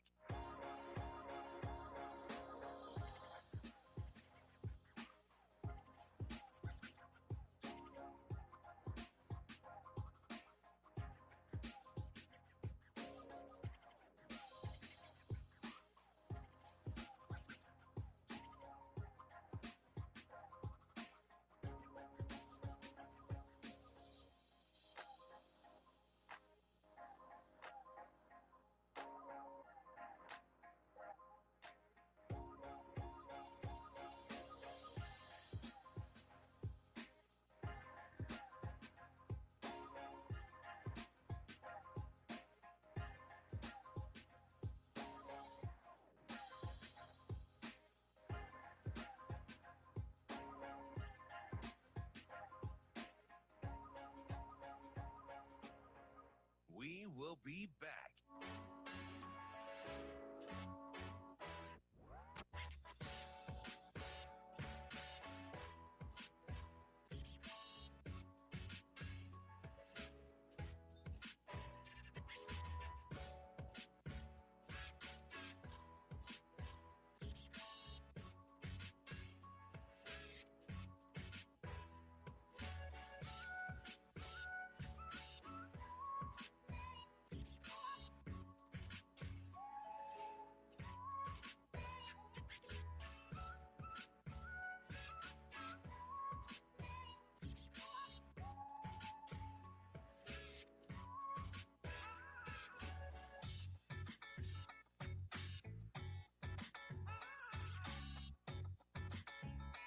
We will be back.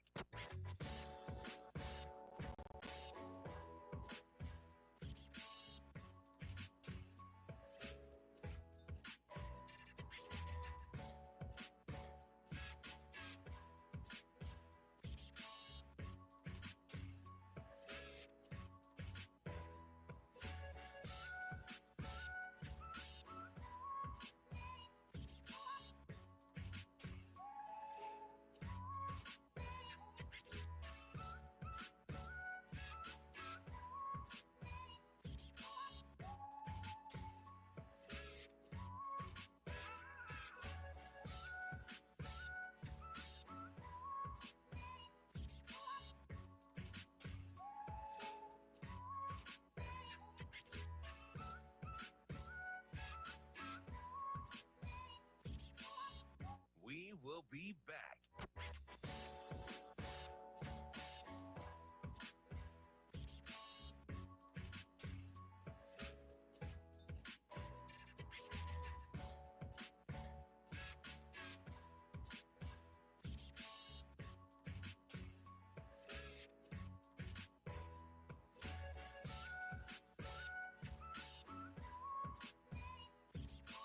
We will be back.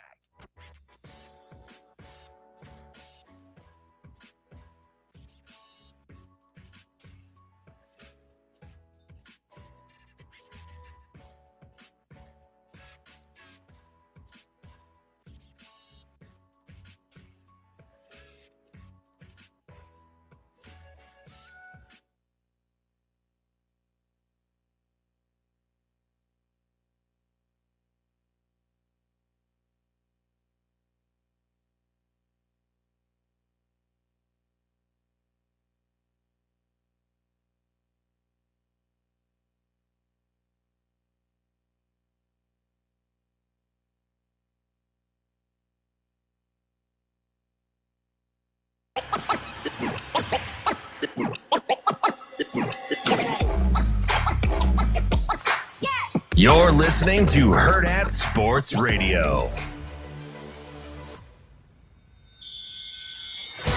Halfway through the show here on Hurrdat Sports Radio, AM 590, ESPN Omaha, ESPN Tri-Cities, live from the Pillar Exterior Stage, brought to you by our friends over at Game Day Men's Health. I was just there this week to get my blood drawn again, make sure, even though I'm feeling good, they got to make sure all the underlying stuff looks good as well. I just got my package in the mail yesterday.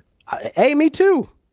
That's one of the things I appreciate about them, right, is they ship it straight to my door after the initial consultation. Makes my life super easy.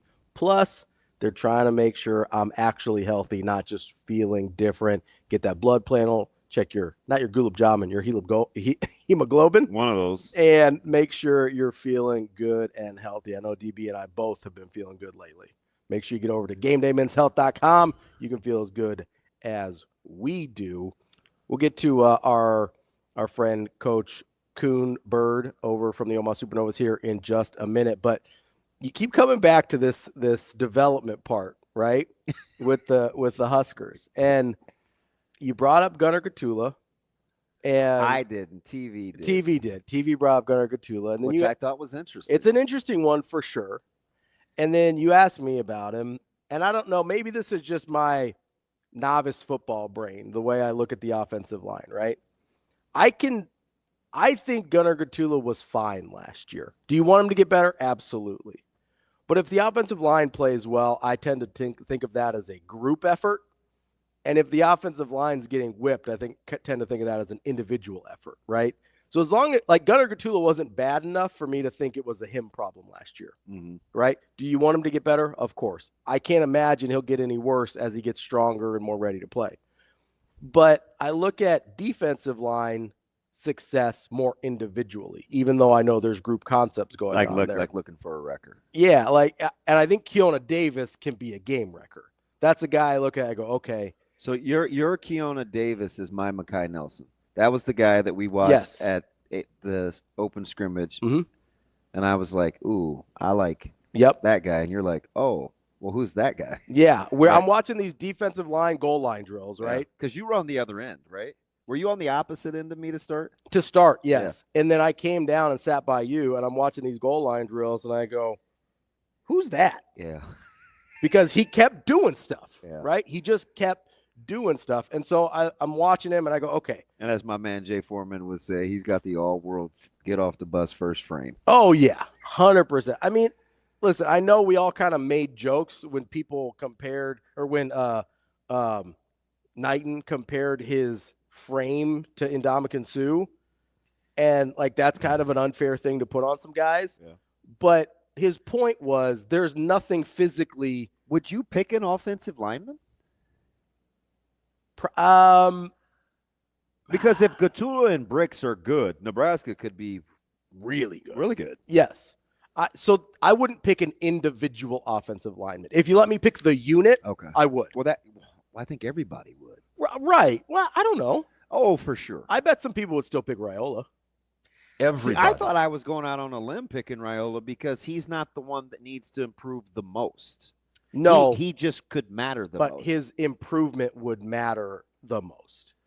Like, it may not be as dramatic as some guys. Like, Keona Davis could go from some guys you need to go from like a 5 to an 8. Yes. Right? But if Dylan goes from a 6 to a 9, then, like I've said, almost nothing else matters. When you have a quarterback that's that good. Well, it's still 3 spots. I understand.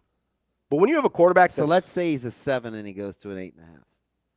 Then you probably like. I still would probably take Dylan. Yeah, I think I'd take that. I think I would take Dylan. Just give me elite level fitness, and don't change anything else.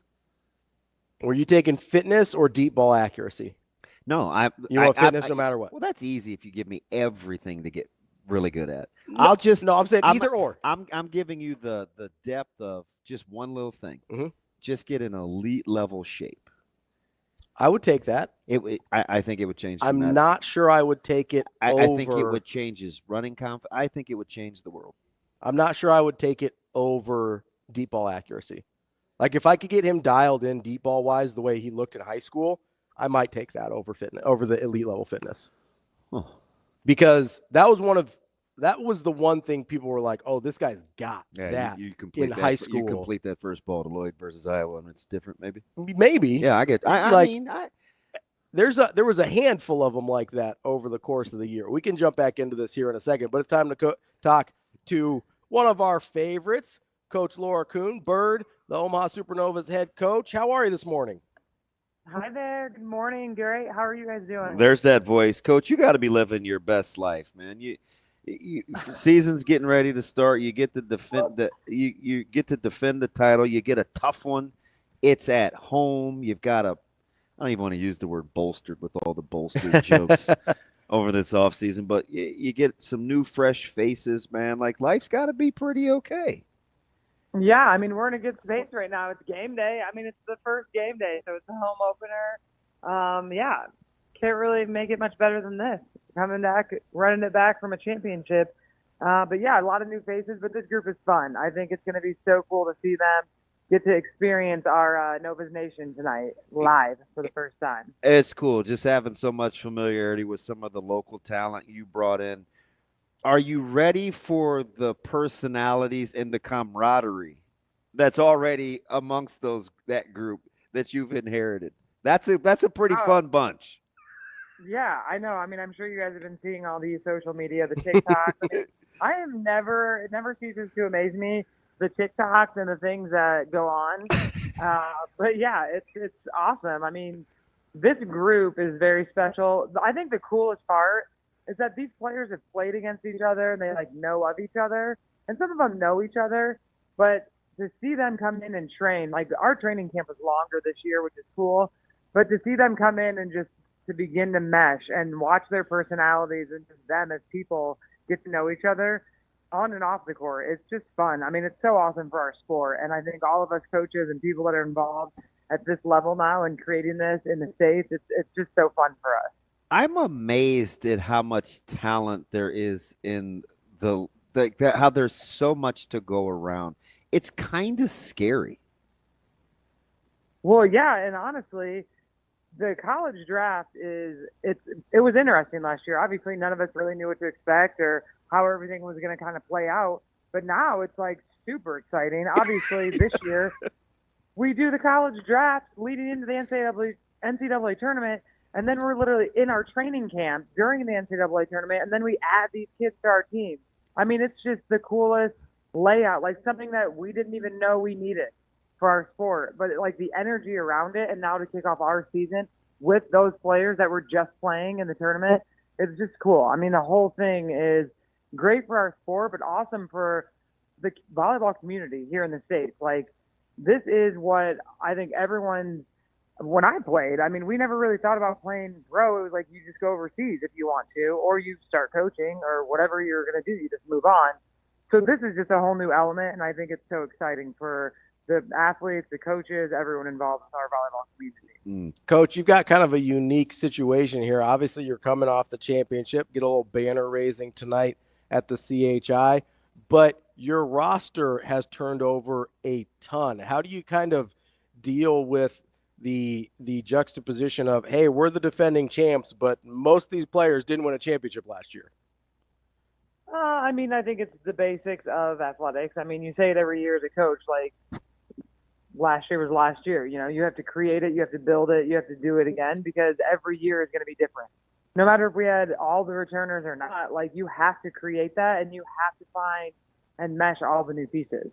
So the competitive chemistry, the team camaraderie, like all of those things, every season it changes. And I think right now with our pro landscape, it is going to change a lot because there's a lot of moving pieces. You know, I mean, the free agency period, I mean, they're going to pursue their best opportunities, and I totally understand that and appreciate it.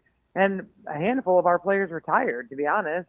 And so those are things that we kind of knew. Like, all of that stuff, like, you don't know a lot of things, but through dialogues and conversations, you kind of learn each other and you kind of get ready for your next move. So we're excited. I think it's still just a great energy for our sport, and this team is going to be so fun. Yeah, our fans are going to love connecting with this team. You always bring the juice on the radio. Do you ever just stop and, not that you can smell the flowers, but you probably need to get some flowers, man. February 6th, I think it was a year ago, the interim tag, and it's like not even a full year later, here we are, right? Like, yeah, that's wild.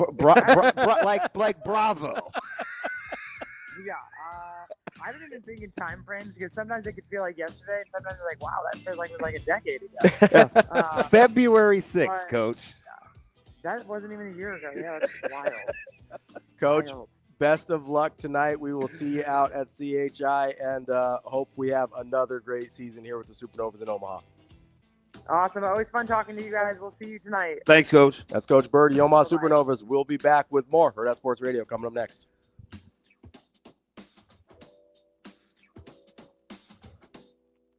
We will be back.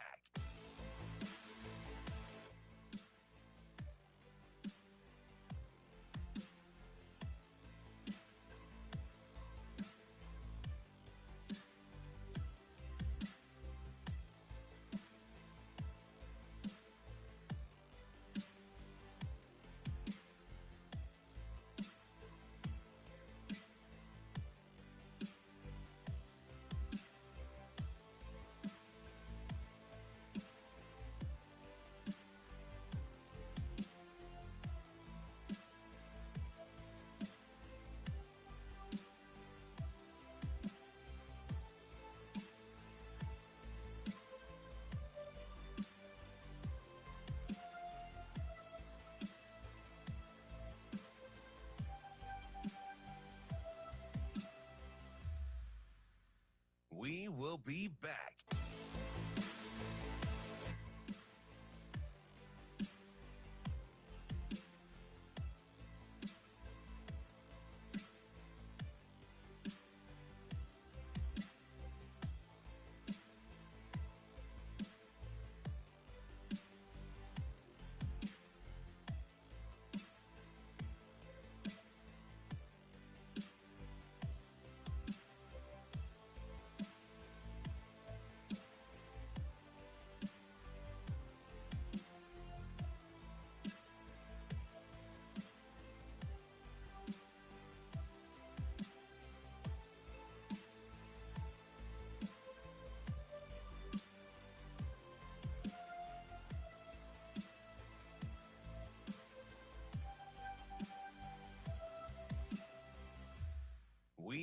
be back.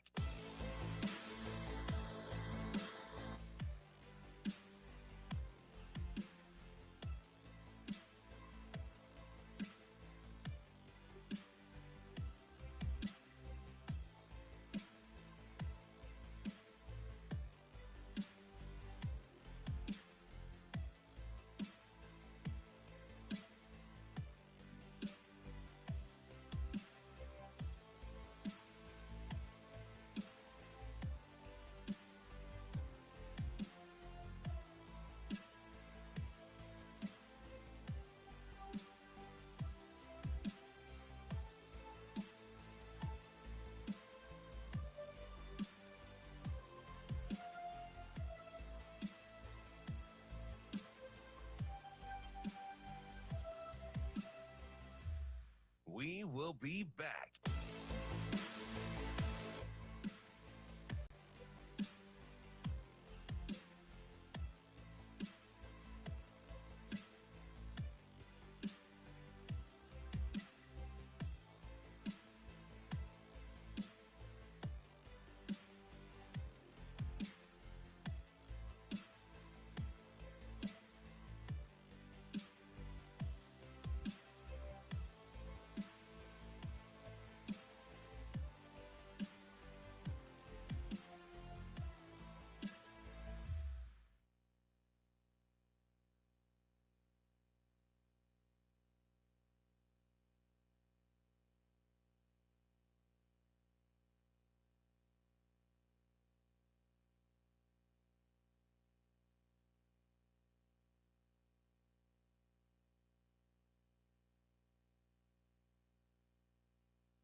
You're listening to Hurrdat Sports Radio.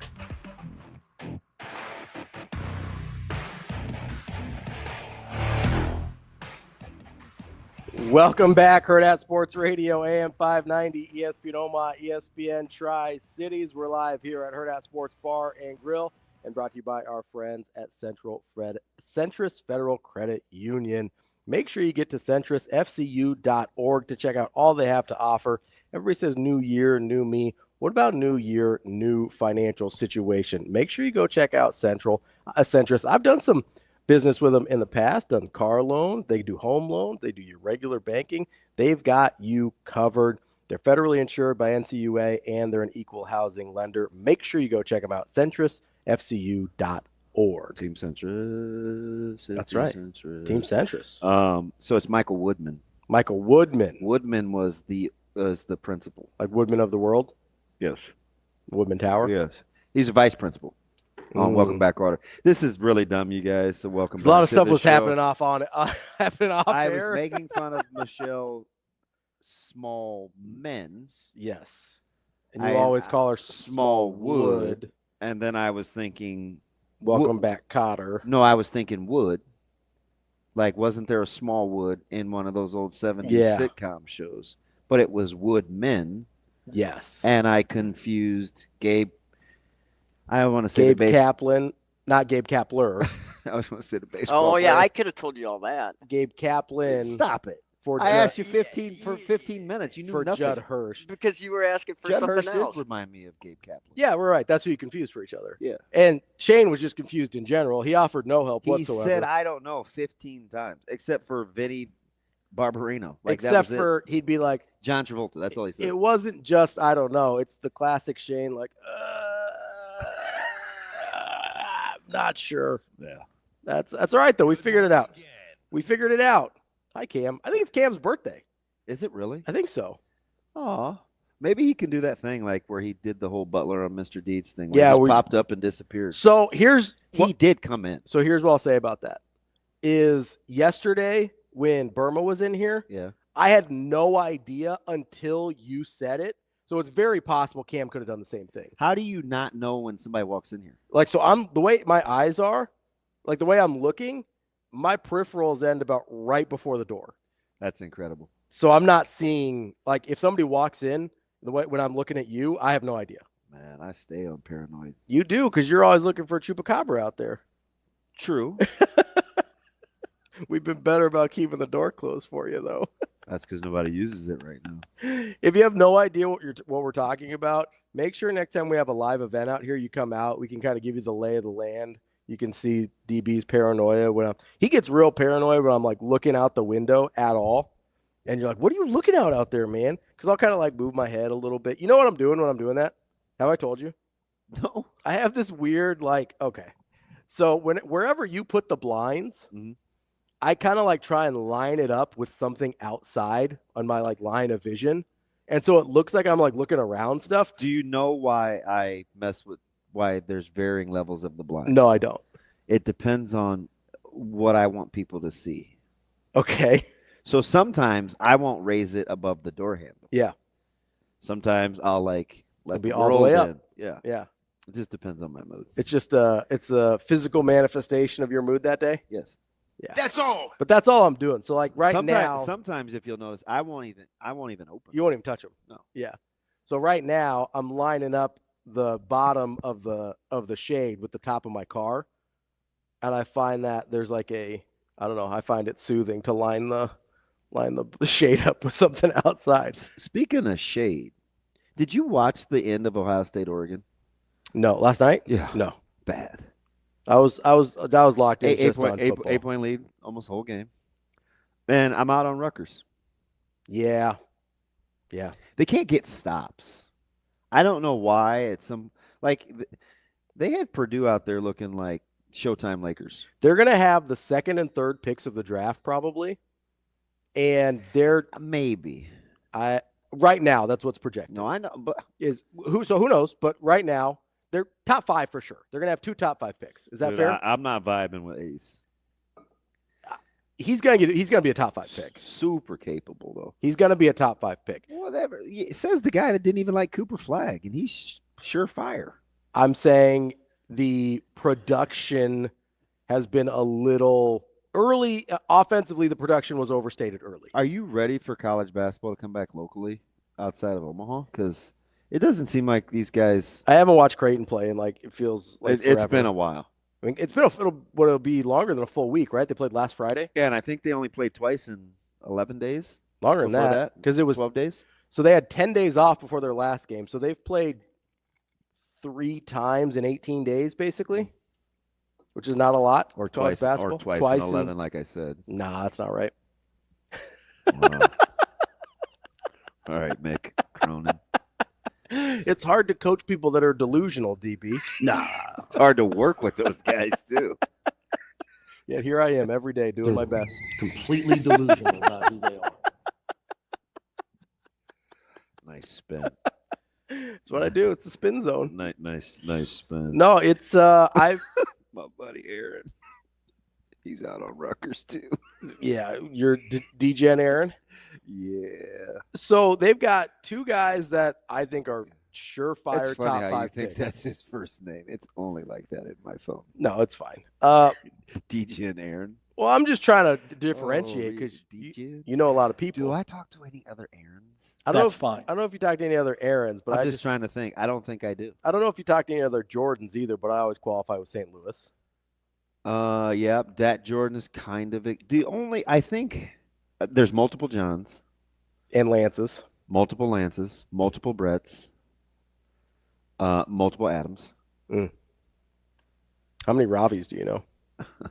None. Not a damn one. Oh, it's like that, huh? Not one. Hey, I didn't bring any of our friends today. Yeah, Sasha was concerned. Oh, was she? She was. She goes, the show's mostly been on the rails, and we have no faces up here. Is everything okay? So I got to go back and see my guy because there's a few I don't have that I need. Okay. And they're spectacular. But you have a whole, I have a lot, but it's not – it's always kind of somewhat be relative to what we're talking about. So I need the full range. I thought you were just putting up there randomly. No, that's definitely not random. You don't get G Sharp and Coach Rule randomly. I had snow up here as a confidant the other day when I was hoping it would snow. Thought you were just What was my Dannon day? The Dannon day was we didn't get to it, but I wanted to talk about field design and layout. And do we still want grass? I thought we were talking about yogurt that day. I don't. Contrary To this day. Never mind. Well, what's that, DB? We've gone through the yogurt thing before, and you were offended. So what's going on? Although Wyatt did give me some love because I made Pacific Rim-ish type food, and I did not text him for once. You can call it Asian food. He said you made Asian food without asking for my help. I don't know that. Say Pacific Rim food, nobody knows what you're talking about. I know it's. I feel better that way. I do have to ask him about these elusive Asian pears, though. Yeah. Yes. Dude, Asian pears are real good. Oh, thanks for rubbing it in. I love Asian pears. So that really, I mean, full disclosure, started the whole dialogue. Asian pears? I'm like, can I sub regular pears for Asian pears? And he made a funny joke about. Can't do that. It was just his. Are you going to start calling them Pacific Rim pears because it makes you uncomfortable?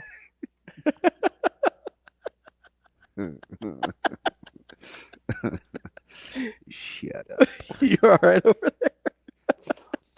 Yes, it's a good thing I don't have joke Tourette's. It's true. I ate that one. And I laughed it off. But I am ready for like local. I need. Local. I'd like to see some hoops. I need local basketball back. Creighton and Butler tomorrow morning. How awful is Butler? Very, very bad. I'm still concerned though about because it's at Hinkle. Yeah, they play terrible at Hinkle, and it doesn't matter how good or bad Butler is. Like historically, it really doesn't. And Creighton's had a layoff. And I don't know how good Creighton is.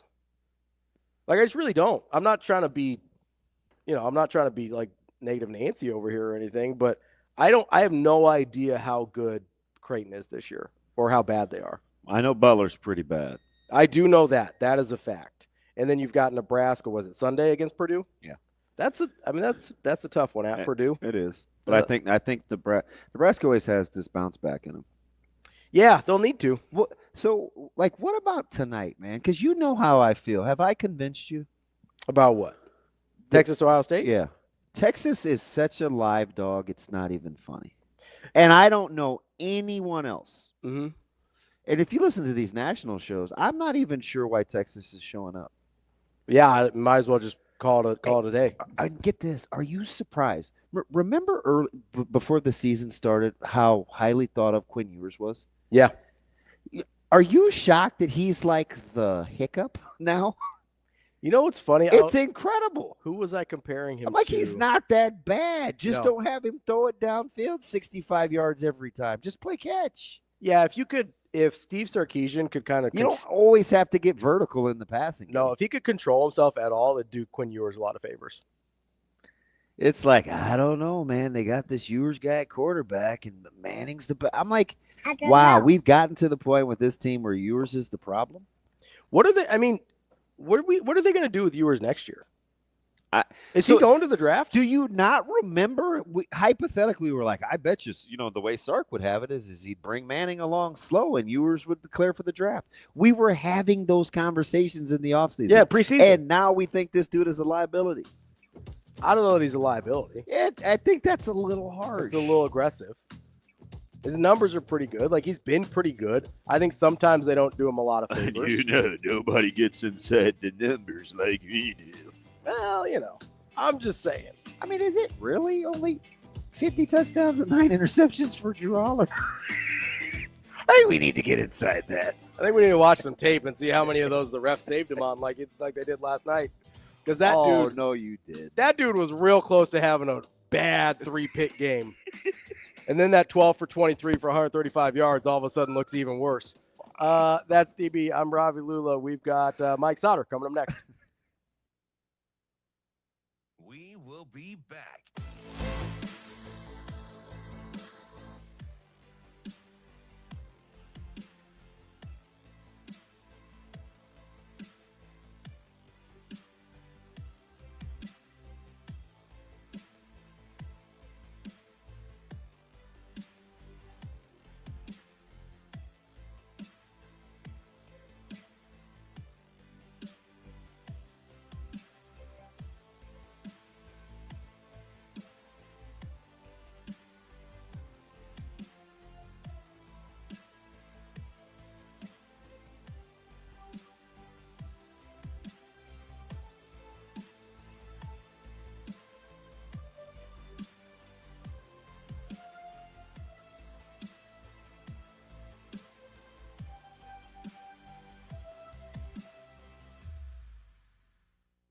will be back.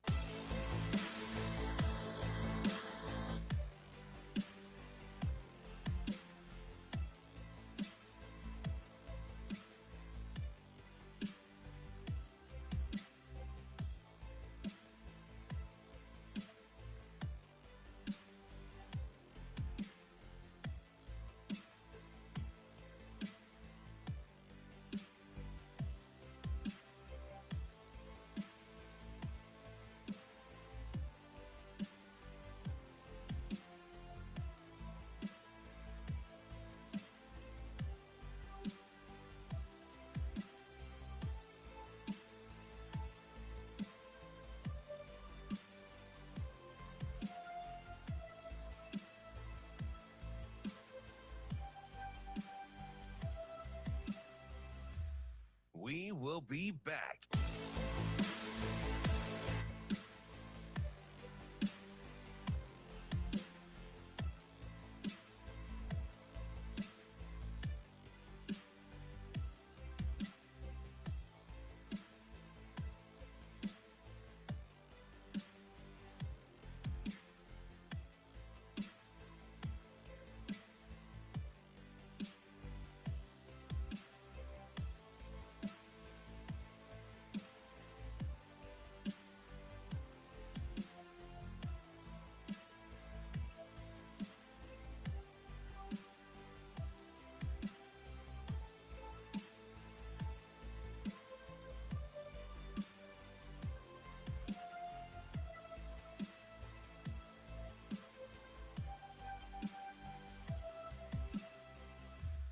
We will be back.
You're listening to Hurrdat Sports Radio.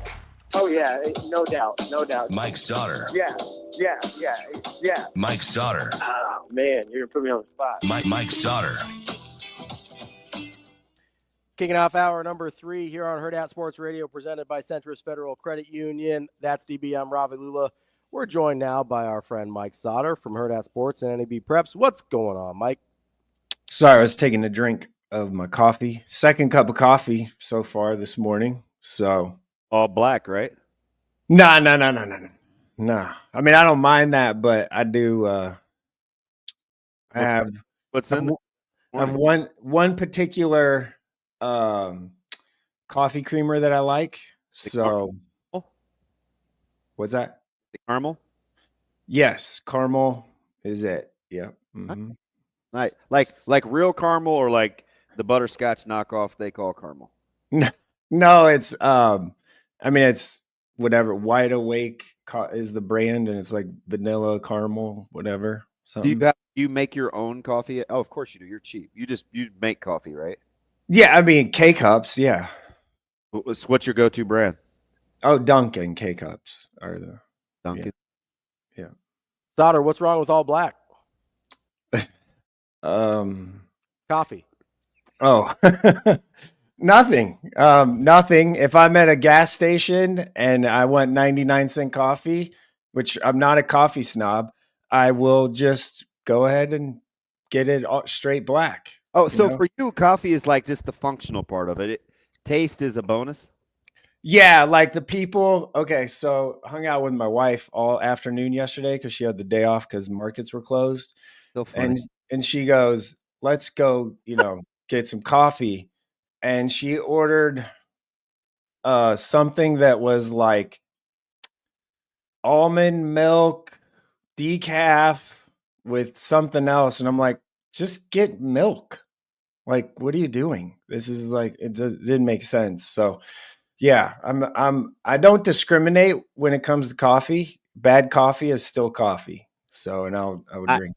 So my guy Benny Mac, who's of age, didn't start drinking coffee till 2 years ago, and he drinks it every day now. I like how quickly that came on as like this addictive component. I'm shocked every time he tells me that story. I think another one of our friends did that same thing. Who's that? The Husker women's PA guy. Oh, really? Yeah. Late in the game, coffee drinker. I believe just a few years ago, and now he's like all in. I think. You know what? I think that sounds right. I'm pretty sure that's him. Maybe it's the strawberry blonde thin on top thing. A lot of strawberry blondes, late bloomers on coffee. Yeah. Yeah. His butter's going bald too. Sautter, are you except your hair was never red. Are you right? strawberry blonde underneath all the baldness? No, it at this point, the hair that I do have, if I did have it grown out, it would be very gray on the sides, and the little bit up here would be probably a little bit of salt and pepper. Oh, interesting. So. Premature gray guy. Sautter, I know you were we had a conversation with our friend. Was it Cody yesterday? Commander Cody. I know you were out at the wrestling events last night. How was that? It was awesome. Like it was packed as far as, for wrestling's concerned. Like the Hyder Center Prep was probably 2/3 full. Nice. For a high school wrestling duel, that's impressive. And the entire prep student section was full, up the middle, I guess, not the sides. So, and they were loud and into it. It was a lot of fun. Wrestling has this like place in my heart, like way deep down that I enjoy going to and watching it and covering it and all that stuff. So it can maybe get confusing for some people. Like, wait, this guy's supposed to be a basketball person, but yeah, I enjoy wrestling and it was a good time. I got to get the photos out, like edited and stuff still, but I'll get there today. Do you like? So I notice this at wrestling sometimes, except for like Metro, but a lot of the duels and the competitions, lighting is like a big thing, right? It's like practically watching wrestling in the dark, and it's kind of this thing. It sets the stage. Do you wish, or could you ever see like Metros or State creating a similar atmosphere when it comes to lighting in wrestling competitions? I'm one for just turn the damn lights on. So like that's me. Please turn the damn lights on. Okay. Like this was cool 10 years ago. But it's truly a thing. I just wonder, like, if on the big stage, like, will you see that happen? I doubt it. Because there's too much going on. There's too many matches going on and whatever. So I doubt it. As someone that was very much so attempting to take photos in the dark last night, it was hard. So please turn the damn lights on. I mean, the Lakers, I've seen some NBA teams like tinker with the lighting on the floor, and it drove me insane. And it was like, it came and went. Wrestling, it's just a thing. Right. And I get it. I get what they're trying to do. They're, spotlight, whatever stuff, but just, can we please turn the lights on? Like, just make it normal a little bit. Cider Center was rocking. Were you surprised that, those two teams, as deep as they are, that it went the way that it did? I was a little surprised. I mean, I thought it'd be close.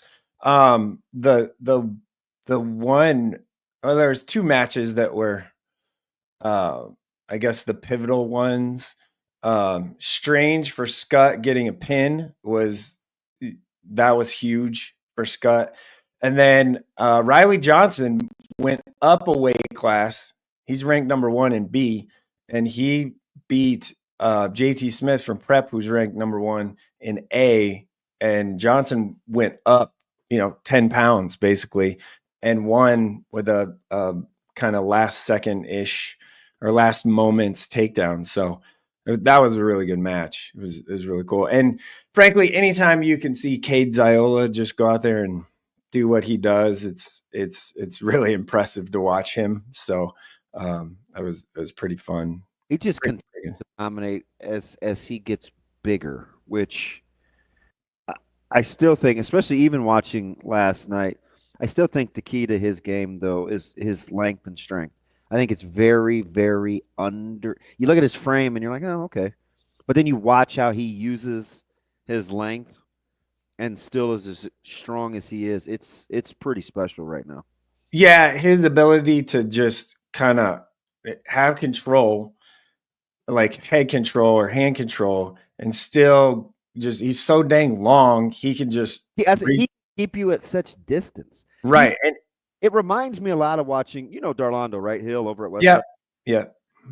His length and how he was able to approach wrestling. I mean, this is 6-7 years ago, but like can just keep you at bay, but he's still strong and he can control the match from distance because he's just long and strong.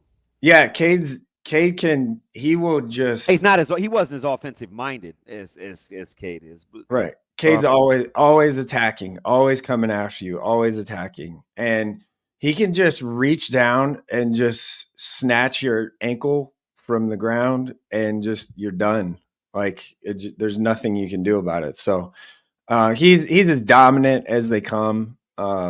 He deserves all the credit praise he gets and all that. When he gets to Nebraska and he is at a heavyweight and with his quickness, he's going to be pretty good down the road. So, and I know just knowing him, I know he just works his tail off. So I think he's going to be a pretty dang good heavyweight when he gets to college. There's going to be a lot of stories to tell at the end of wrestling this season in 2025. Is it even possible for Tyson's the wins, the quickest, all the records, the potential 4-time at the heavyweight? There's no way that's like not the story with all the great stories, is because I feel like we just kind of assume, and so it doesn't get its due. Yeah, I mean, he'd be, if he can finish out the year undefeated, which he's the heavy favorite to do so, he'd be the first ever 4-timer that was a heavyweight and undefeated heavyweight at that in his high school career. That is remarkable. It's amazing. It is the biggest wrestling story in the state as far as high school is concerned, and maybe even bigger than that. It's the number one story. And then you have, Lordson going for 3 and as dominant as he is at Bennington. I mean, there's a lot of storylines, but the number one, without question, is Tyson Terry. There's no doubt about that. We're talking with Mike Sautter from Hurrdat Sports and NAB Preps.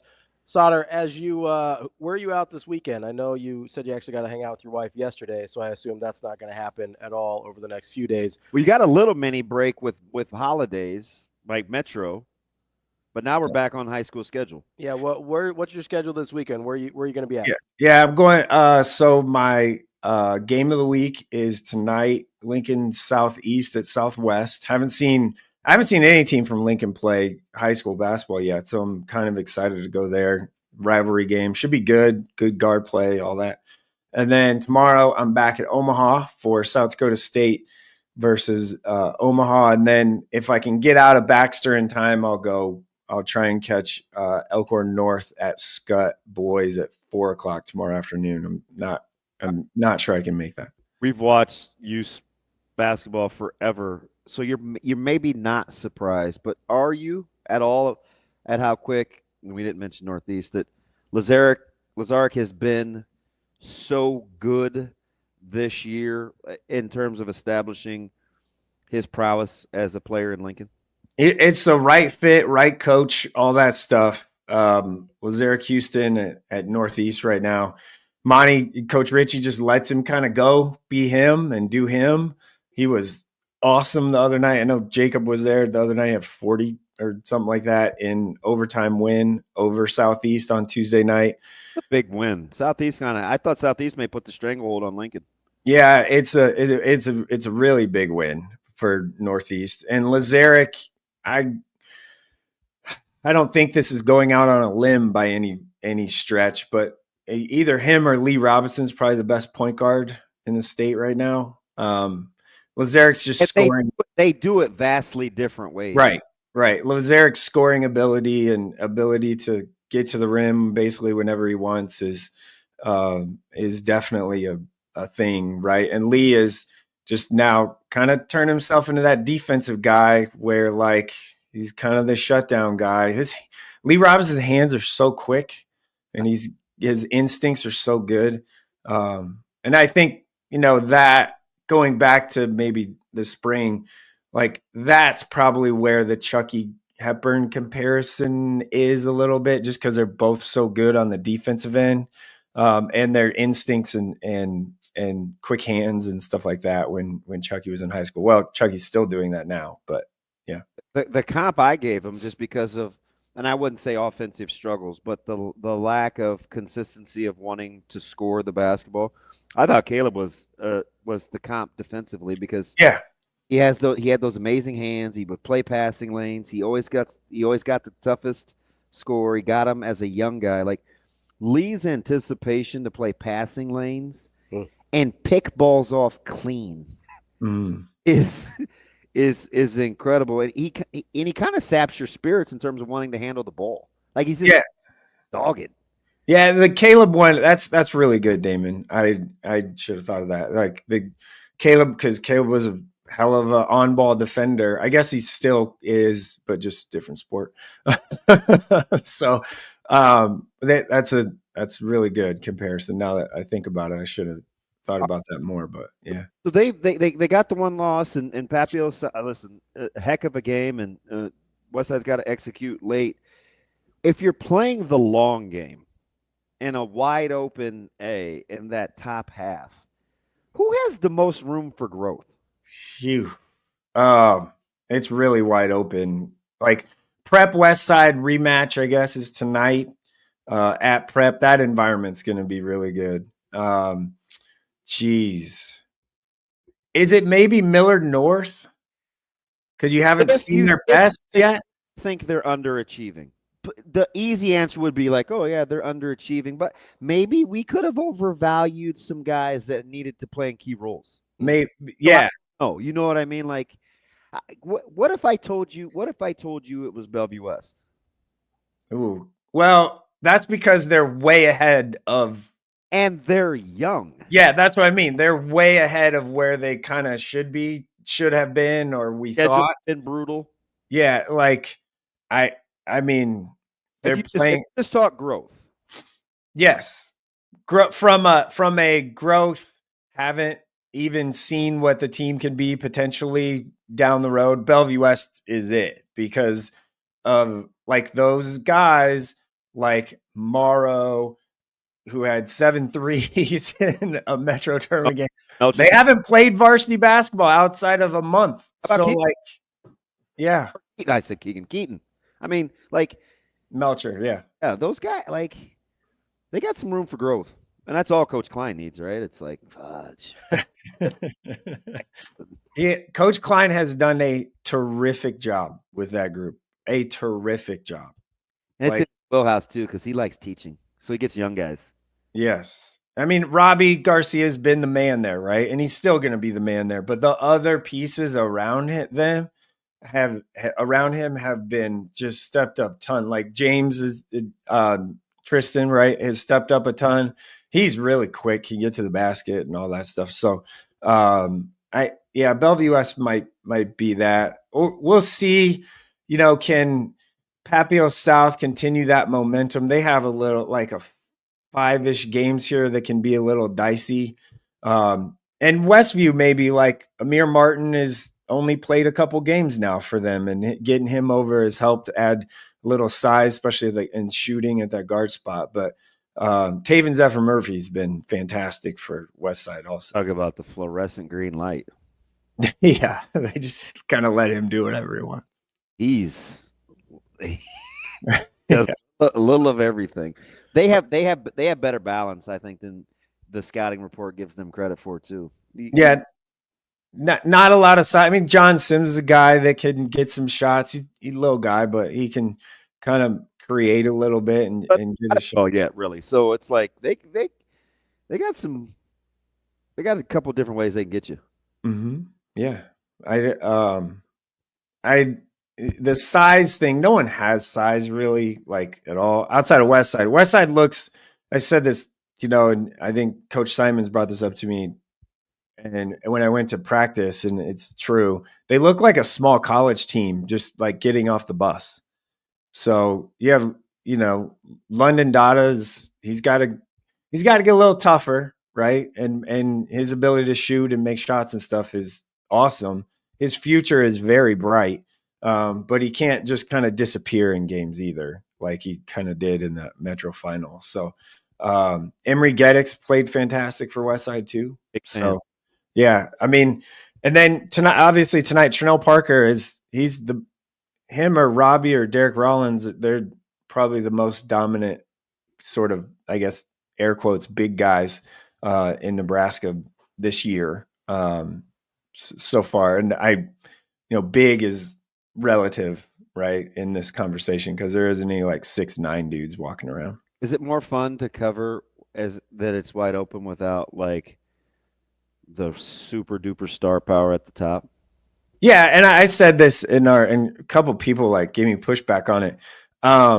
In our Jacob and I got together on Monday. Like when I say there isn't the stars like from individuals, I mean there isn't like the guys going power conference level stars to play college basketball. So what that means is the games are going to be the stars. We learned that at the Metro tournament. How competitive was that? Like the games were so competitive. I wouldn't say they were great games every game, but they were really competitive. So the games will be the stars this year, I think, down the stretch, just because the games will be so good and like close and environments should be good. And you don't know who's going to win. The last 5 years, we kind of knew, hey, these 2 or 3 teams are kind of at the top and it's everybody else. Well, right now we don't know that, like, especially in Class A, we don't know. I think for sure the top 8, maybe 12, any given night they could beat each other. And that's fun. Like that's what makes the games the stars. Mike, you mentioned Rollins there, and then earlier we kind of talked about Miller North a little bit with maybe teams with the most room to grow. But I'm kind of curious what, you and DB both kind of said that we might have just missed with Miller North, right? What was it that we would have missed on? Because obviously we know about Rollins, but is part of that miss just, hey, a field was so open you had to pick somebody to start the season? Or like what would that miss be? I think they brought back so much from a team that, made the state finals and has been in the state championship the last handful of years. Derek is one, and then they added Corian Gatlin, who is a scorer, point guard guy. I think the missing pieces, and I've said this before, and I've told people on their coaching staff, they just need to be tougher, frankly. Like that's the easiest thing. Like they need to find a way to have some toughness, 1, rebounding, 2, defensively, and 3, have a little adversity, which they've had, frankly, losing 3 games in December, and to fight through it and battle a little bit. They just are not, they haven't done that yet. And I don't know, and defensively, like at the guard spots, like who's that person? They have some young guys that I think they are trusting more, and will as the season goes, that are really athletic, but that maybe they get in. Maybe it's a Jack Chambers guy who's pretty tough, plays really hard. like he probably needs to maybe play a little more. All right, Jerome. So you're on the road tonight. Yeah. Good on you getting around. You didn't pick the obvious, going to West Side Prep. Are you sending? Is Jacob going to opt to go to West Side Prep? What do you think? Probably. And then I know, we'll have, our big game chain tonight is Prep West Side. So we'll have a handful of people there, videographers, all that stuff. So I'm not sure who's going tonight because we got a lot going on with Supernovas and college stuff and all that, like hockey and everything. So yeah, and then I'm going to back South Dakota State and Omaha is tomorrow. It's a big game. I was really happy to see them lock Kansas City up the way they did. I was telling Ravi, if they can get stops in that conference, that could go a long way. And in my mind, KC, they just continue to underwhelm. Yeah, it was like Omaha. I said in my post-game stuff, I wrote it after the game. Omaha just dominated them, like physically, mentally. 17-2 run, right? Like, yeah, they could never really get in any sort of a good offensive rhythm. No, and their length, Omaha's length, especially at the wing. Now, Cam Thomas is a guy. Markel Sutton is obviously kind of their, I don't know if their go-to guy, right? Like is the word, but he's likely their best player. Those two guys are likely their best player, and their wings and they're long, and Jayshon Glover coming off the bench, you can throw into that mix too, and they switch everything because they're versatile enough to do it. That'll be interesting. I mean, now Big Oscar Clough is coming into town tomorrow for South Dakota State, and that guy is a monster. So that game is very interesting, and it'll be fun. And then obviously I have Nebraska at Purdue just from sitting right here watching it and covering it that way on Sunday morning, which Nebraska, have we moved on from Tuesday? Yeah. Okay. We flood. That's Mike Sautter, Hurrdat Sports, NAB Preps. Mike, we'll talk to you later. Have a good one. Yeah. Thanks, Jerome. More Hurrdat next.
We will be back.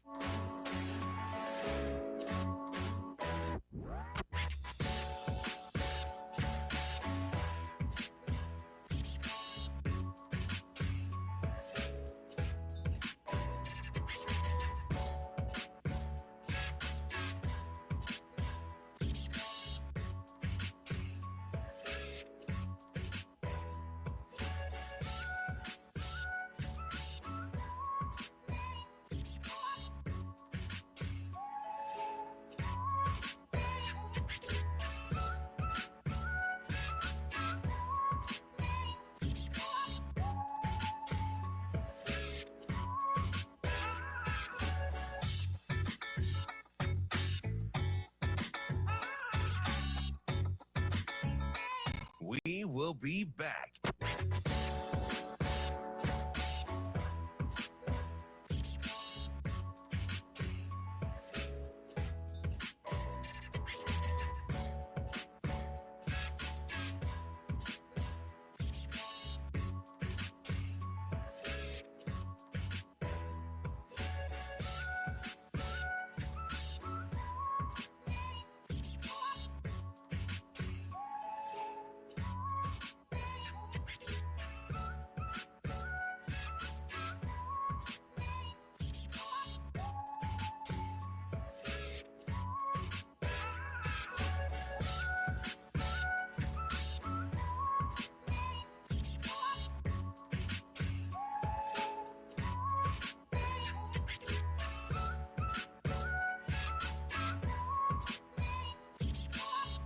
We will be back.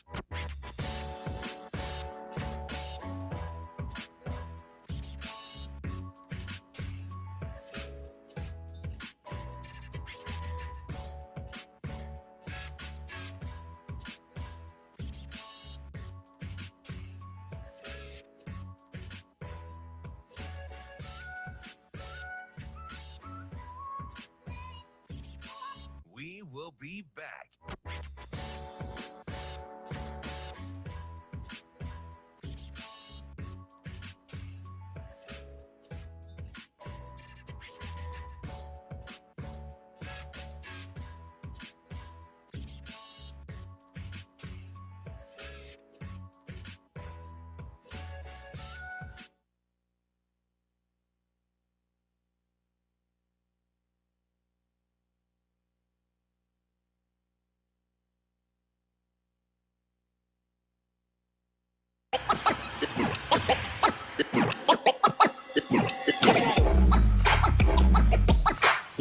You're listening to Hurrdat Sports Radio.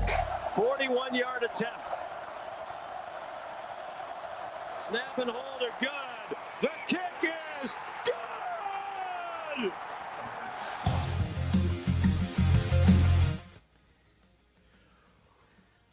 Welcome back. Hurrdat Sports Radio, AM 590, ESPN Omaha, ESPN Tri-Cities, KFOR in Lincoln. That's DB. I'm Ravi Lulla. It's time for Bet On It, brought to you by Warhorse Sportsbook, the best place in Nebraska. Place your sports bets. Keep your money over here on the right side of the river. Get to the casino in Lincoln or in Omaha to place your bets. And, of course, check out warhorsecasino.com for all the promotions and house rules. DB, I got to revisit something because people who I think generally are smart keep saying stupid things. And What are you mad about, Ravi? I'm mad about the Greg McElroy don't score a touchdown here thing. I can't believe that's even a discussion with anyone. Is this with Adam? Is this social media? Yes. This is with our friend that DM'd us. And it's like, no, you got to take that knee. They had Penn State had 2 timeouts. It's fine. That's dumb. That's not fine. It's dumb. So I didn't love the Kansas City Philadelphia thing. Don't do that. Is Drew Aller Patrick Mahomes all of a sudden? I was about to don't do that. That's not the same thing. There's different rules for Patrick Mahomes than for everybody else. True. Everybody else. True. Yes, if I'm the 49ers but in the Super Bowl. He's a Chiefs fan, so it's in his Rolodex. Okay, him of all people knows. But I know. wouldn't. So all I needed to it's fine. Was there any anxiety in him kicking that kick last night? Yes. Okay. A lot. Okay. Did McDonough have to kind of hang on to the call to see if it was going to bend back? Yeah, because it started right at the post. Yeah. So I mean, anytime that's a thing, you maybe played it too safe. Now it worked out. Yeah, I don't even know if they played it too safe, but my issue was if you could score a touchdown and only leave 20 seconds on the score a touchdown. Because there would have been I mean, I understand I get it. I don't even understand how this is a conversation. Don't let it. It's fine. I don't. We're aware of college. Is that what you're banging away on the Yes. Okay. We're aware of college kickers, right? You're a very intense typer. Sometimes I get mad. No, actually, that was about one of our other guys because they went back. Brendan on Twitter went back and listened to the Mick Cronin thing from yesterday. Yeah, and he goes, and he brought up a point that I felt was worth answering. He goes, if Dion had said those things, I'd have lost my mind. if Deion had said exactly what Mick Cronin did. Yeah. And I said, okay, but the source matters, right? It's not that Deion never says anything that I agree with. It's all the other stuff that he says that makes it feel like utter BS when he says the things I agree with, right? Like, he'll pay some lip service to things that I'm like, yeah, in a vacuum, him saying that, I agree with. But it's all the other stuff that I think he's a phony, right? Mick Cronin, if he's talking about offensive efficiency or offensive skill development, probably not going to put a ton of stock into it. I've seen his teams play for a long time. He'd be about the last guy I'd hire for anything offensive. Full stop. But he was talking about energy and effort. I'll listen to him about energy and effort. His body of work speaks for itself on energy and effort. So I'll listen to him on that. Because you have to be able to be elite at teaching energy and effort to play the way he plays and have almost 500 wins at 53 years old. He's only 53 years old. I don't know if you knew that. No, he told me. Only 53. Almost 500 wins, DB. I listened to a lot of narratives on that yesterday. I mean, it was dominating talking heads. And did you hear his yesterday's presser? It wasn't, he didn't, I'm not even going to want to be right and say he walked it back. But it was a little different. Yeah. And a little clarifying. And you know what else I think happens? What's that? I think it depends on, I think how we took what he said depends on what you do in your day-to-day. Oh, yeah. My background I greatly informed. Because as I listen to And then we talked about it off air. Like, my background greatly informed how I took that information from Mick Cronin. Yeah. 100%. If you've coached at all, you took it differently. And not that you agree necessarily, but if you've coached at all, you took it differently from somebody that's Which never is coached. Probably why I could ride with 98% of what he said. And if you've... But then I also went into a leadership. Sure. I went into a leadership thing, too, and I'm like, Yeah. Where I am more so in a position where if I've told you a certain number of times, I'm willing to say something that may just alienate you and we're done. Which is where that 2% that you had a problem with, right? Yeah, because you don't like doing that. Yeah, in all honesty, I listened to a coach not vaguely, he was pretty direct. Talk about lack of perimeter blocking for 7 weeks. And it still took somebody different to come in and actually change that. And so when you said, well, if it's not the first time that those guys have heard it, then da-da-da-da-da. And I'm like, yeah, but at the end of the day, if it's gone on this long and it's been perpetuated by you, but you tell me that you're good because of what you've accomplished, then there's a disconnect there. I just didn't see any other way to spin that. Because once he set himself aside from what else was going on around him, then in essence was like, look at my body of work. It's everybody else. I didn't think that was reading into that. I didn't think I was assuming he said anything he didn't really say. I don't disagree. So that falls at that falls at his feet, though. So I don't disagree. Just like I would say to Coach Rule, if you don't like the perimeter blocking and you've talked about it for 7 weeks, that's a you problem. And now he could have come back and he could have been like, DB, look, man, I'm working on it. I got a guy coming in here that's going to fix this essay, or to go Tim Verghese, fix this stuff. What? No, but at the same time, you know what I mean? No, and he did. I agree. But let's say he didn't bring up Dana, right? And we'll use your example. Bring in? Yeah, let's say he doesn't bring in Dana. Okay. And he goes, hey, I've been working on this. What if he says to you, hey. He isn't Coach Rule? Yeah. What if Coach Rule says to you, hey, we've been working on this. I've been talking to them. Look at what I've done everywhere else. This is going to be fine. Or this is going to get fixed. Look at what I've done everywhere else. This isn't on me. We got to work on this. Fantastic. I'm glad that's a very fair, legitimate Ravi-esque type question. I do it every once in a while. Okay. What was the question that I asked him sitting at the 50-yard line in our 8-day sit down at Memorial Stadium when I said, hey, if you fancy yourself a lifelong learner, which he does. He's self-proclaimed. How do you not let what you've already done and you've already accomplished creep in to been there, done that when you're here in Lincoln? That was one of the first things that I asked him, right? You can vouch for that. It was. To keep comments like that from happening. But. Okay. He has also said. He is in Coach Rule. Coach Rule has also said, hey, I've done this before. Maybe not in these exact words. I've done this before. I know this works. It just takes a little time. He said something essentially like that. So I'll help you, even though I don't agree, because I don't want to see you squirm. Okay. He said, I've done this before. You guys haven't won in a long time. Mm-hmm.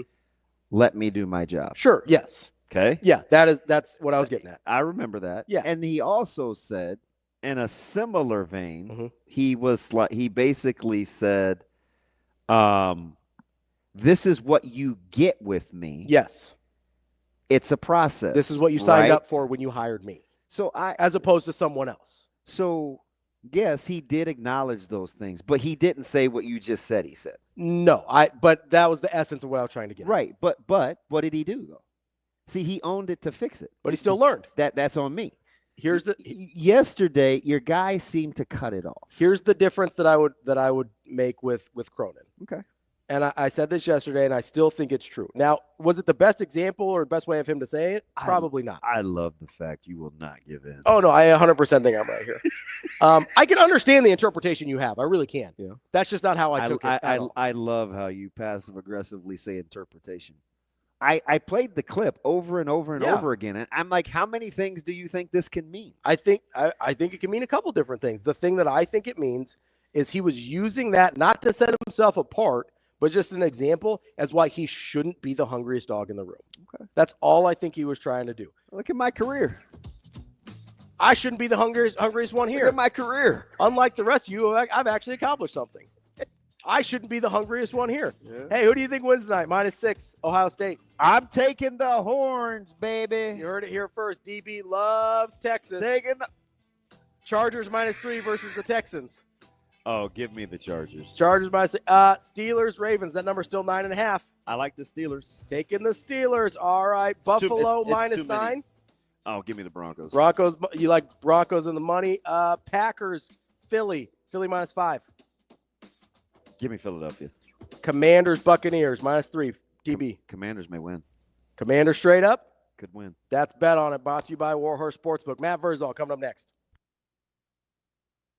We will be back.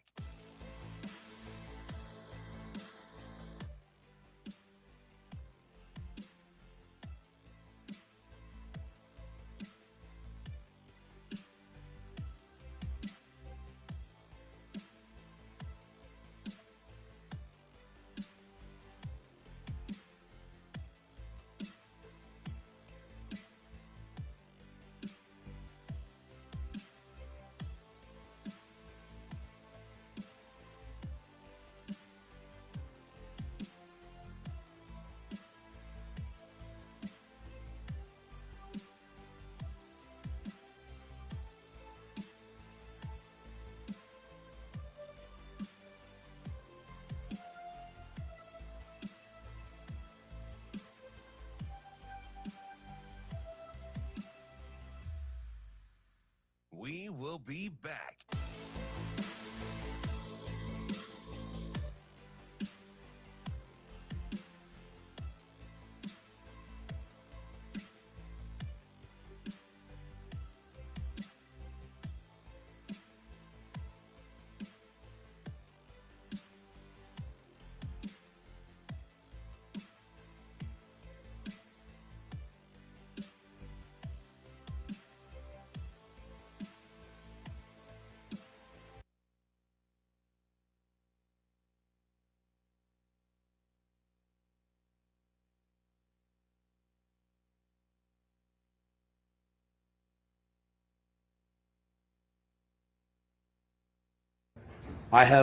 I'm upset with everybody in that locker room, my assistant coaches and my players. I mean, I don't need to do anything else. I almost got 500 wins. I'm only 53.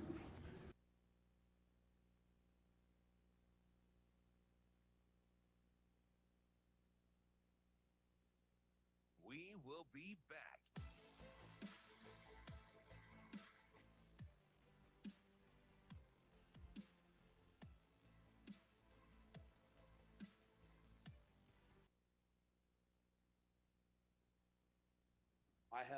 I'm upset with everybody in that locker room, my assistant coaches and my players.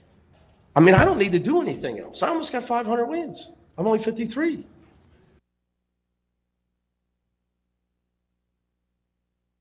We will be back.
You're listening to Hurrdat Sports Radio.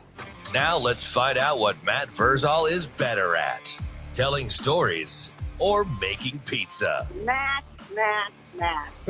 Matt's an exceptional young man. Matt Vrzal. Happy birthday, Matt. You know, Matt, he's a tremendous athlete. Matt Vrzal. Come on, Matt, I'm with you. You know, like Matt Versal, you're one of the sexiest people in the world, but you're not one of the most beautiful. How did that happen? Here is Matt Vrzal. All right, Matt, thank you very much. Wrapping up the show here on a Friday, as we always do, with our guy Matt Vrzal, former Husker owner,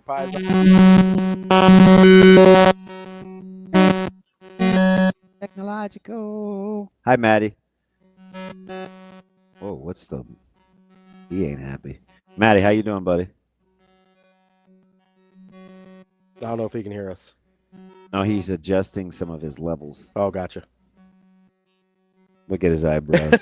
What a wackadoodle. Maddie, can you hear? Just thumbs up. Okay, he can hear me. Oh,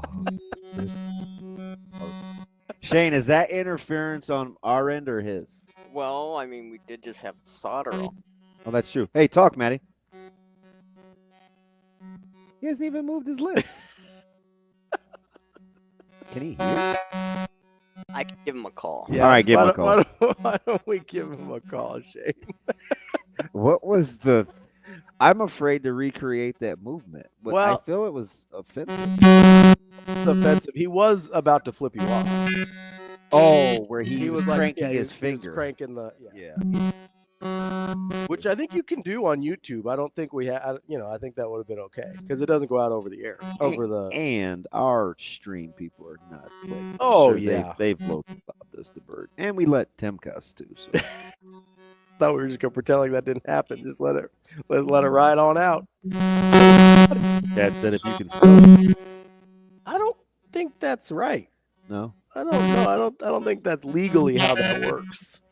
With the FCC or anything like that, I'm not sure that's what we're doing. Also, I'm not really, people in the chat are be like, I didn't hear that as Mick Cronin being real humble. I didn't say he was being humble. I got a question though, Maddie. Do we have Maddie?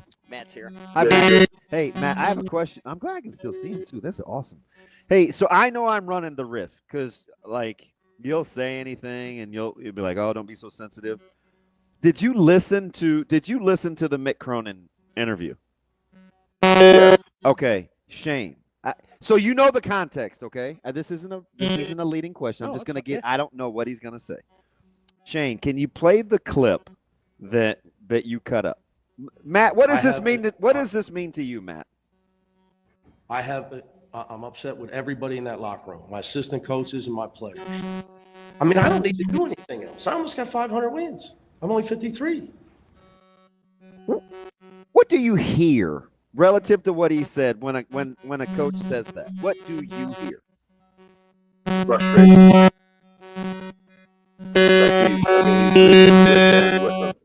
But that's in college, success you created it. Now, what's failed you before the kids got to you is that high school, well, it's basketball. So the dumbass, hey, coach, told them they were great, didn't give them any structure, didn't give them any discipline, didn't teach them any concept, didn't teach them any defense. So now he's got to pick up all these pieces. Now, he's more fit than himself because he's recruited all of them. Like, he got sold a bill of goods. Most of the time, the college is the one selling you the bill of goods. He got sold a bill of goods by whoever got his players. So you didn't hear. So you're just gonna let him off the hook by like, I don't need to do anything else. Like, what does that mean? What do you mean you don't need to do anything else? That's my work. Like I've stood the test of time. I've exhausted every option with these dudes. It is what it is. I'm not saying he's right. I'm just saying what he's saying. So your team Ravi on that one. Yeah, I think he's done the work that he has shown has been successful in the past. And just with this group, it's obviously not resonating for whatever reason. Well, but here's the thing, though. You won games. Yeah. Like how many trophies you put in there. Like, if you want them to really listen to you, you ain't got no trophies. Yeah, that's right? So. Yeah, he opened himself up to be critiqued. I said really? Yesterday when he said, "I don't need to do anything else." Really? But a lot of like gangster style coaches, like Cronin's hard on. Yeah. But they're just fed up with the prima donna, they're fed up with the money guy, they're fed up with the agent, they're fed up with all of it. Honestly, I think the thing with him that he knows is coaching the way he wants to coach is over. And he doesn't know if he can finish. So this might be the end for him. Verse, do you think it's well, somebody did ask yesterday, and I thought it was interesting, where somebody asked me in the chat, they said, what if Saban would have said the exact same thing before he retired? Yeah. And I'd have been like, oh, it would have made more sense. It sounds weird. It sounds weird, but it would have made more sense. Respect for the game and for Alabama and all that stuff. Cronin's an Ohio guy. He don't know. You think I don't care? Ohio guys care less than I do. Oh, I know. Yeah. I mean, that ain't the amount of S's he gives is negative. Go ahead. Well, Verz, I was just going to ask, do you think his way of coaching isn't, and maybe it's different with basketball, but isn't viable long-term, or just not with the types of guys he's recruiting, right? Because we've seen, we're kind of seeing it at Rutgers right now where, like, with Peichel? We feel like Peichel is a guy that can coach hard and get that out of guys, but then he's got these super high-end recruits that are going to. Yeah, he's got 2 top 5 NBA picks, and the season has been terrible. And all of a sudden they're terrible. Like, is it just about, hey, some of these guys that hear they're great their whole lives just aren't going to deal with coaches like that anymore? It depends who your resistance is from. Okay, so if like your great player is the one that is like most willing to take Brady and Belichick. What's the one common thing all those old Patriots say? Brady got it worse than anybody. Mm-hmm. Like he got it worse than everybody. So if your best player can take criticism and can take hard coaching, can take all that, then you're fine. But obviously I don't even know who's on UCLA's basketball team, so I really don't care. So I don't know who his best player is, but obviously he and the best players on the team are having a rift because they're the ones that will lead the pack. When your best player takes criticism as your hardest worker, you'll be really good at it. You know what it is, Matty? So, listening to you guys process through this again on day 2. I'm mad at Cronin that he's not holding himself accountable, because I listened to Coach Rule for 7 weeks say he didn't like the perimeter blocking, and he'd talk about it once a week. Well, the perimeter blocking continues to be bad, and You know, especially, and he didn't absolve himself from it, even though it took a while. He eventually fixed it by bringing in new people. So I just think in my head, there's a better way to handle that you don't like what's going on other than to remove yourself from the equation. I think that's what it is. That's what bugs me the most. Does that make Yeah, I sense the Augie Garrido stuff because baseball's getting close. It's all kind of surfacing back. Yeah. You know, where he talks about it. It's awesome. I sent it to my nephew. Great. You sent it to me. I sent it to my nephew, and I was like, he said, I like that. And I just responded back, live that. Like, live that way. Yeah. If you want to be good at things, live that way. For him, you know, not putting himself in it, and I agree with you, he should have put himself in there. But when you do that, like, you have to have a plan. And I don't think he has a plan. Like, I really don't. Just from hearing his voice and hearing the way he talks, he's a beaten man, and he doesn't know what to do. And now you're like, well, I got. You know what's funny? You know what's funny that you just said that is I said to Ravi, I said I think the whole time that this is going on, Coach Rule is working on how to fix it while he's telling us it's an issue.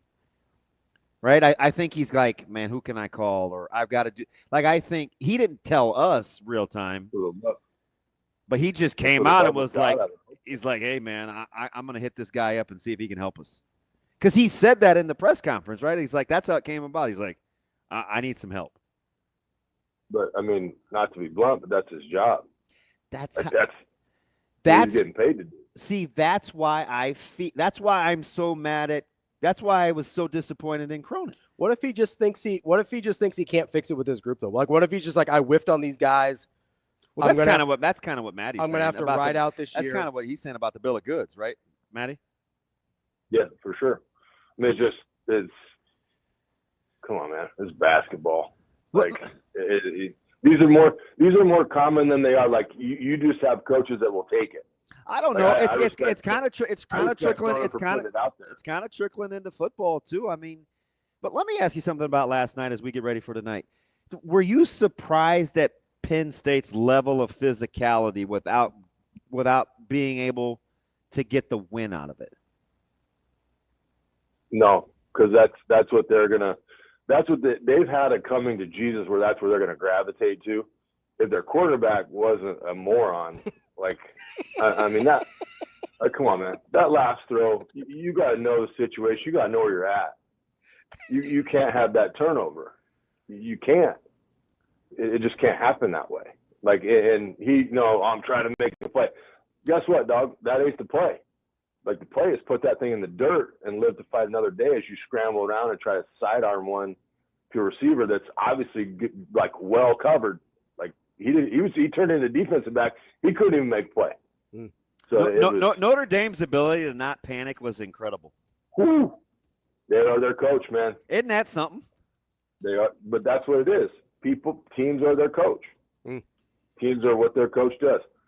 Hey, I hear the music. I got a quick public service announcement. Yes. For next football season. Yes. On a Tuesday night, if you are driving east from Lincoln to Omaha, and you see a VW coming your way, and you are in the left lane, you're not going fast enough, that person is going to cut you off after he passes you, then slow down. And he's never made me more proud in my life than at that moment. I was so happy. I was so proud. I felt so good about it. Oh, man. And then don't kid yourself. If you're in the city, and you're in the left lane, you ain't going fast enough. You're getting passed and cut off too. You're getting slowed down as well. Just prepare yourself. Yeah, whatever. That's our guy, Matt Vrzal. Appreciate it as always. Have a good weekend. Thanks, Matty. See you, boys. We'll be back on Monday with more Hurrdat Sports Radio. See you. Have a good day. Love you.